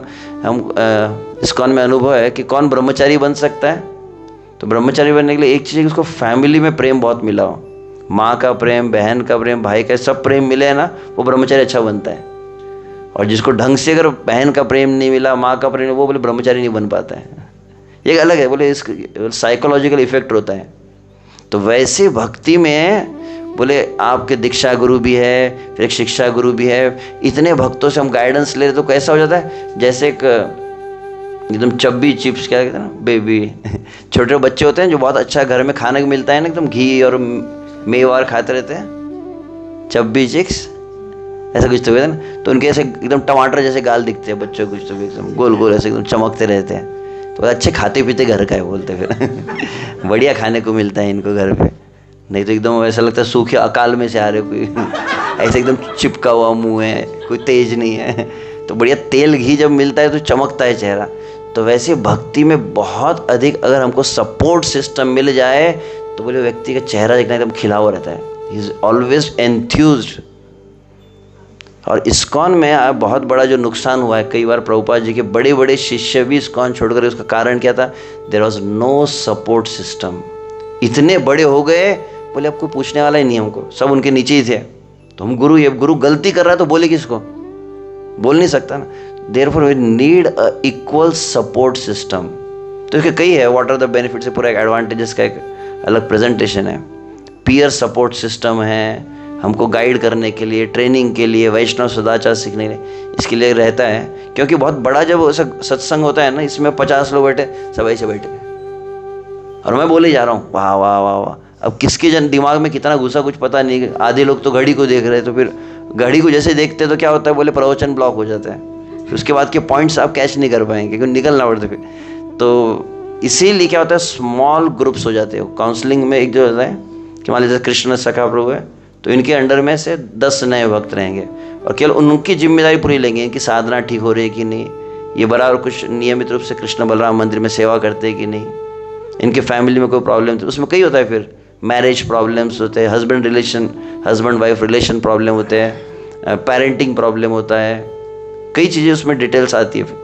तो उसी के अंतर्गत फिर तो इसको भविष्य में आगे, और अगर आप सभी चाहेंगे तो इसको और आगे हम कभी चर्चा कर सकते हैं। हरे कृष्णा। श्रील प्रभुपाद की, अनंत कोटि वैष्णव वृंद की। तो टाइम तो ऑलरेडी हो गया होगा, मैंने देखा नहीं, फिर भी बहुत ज़्यादा हो चुका है। ठीक है। तो कुछ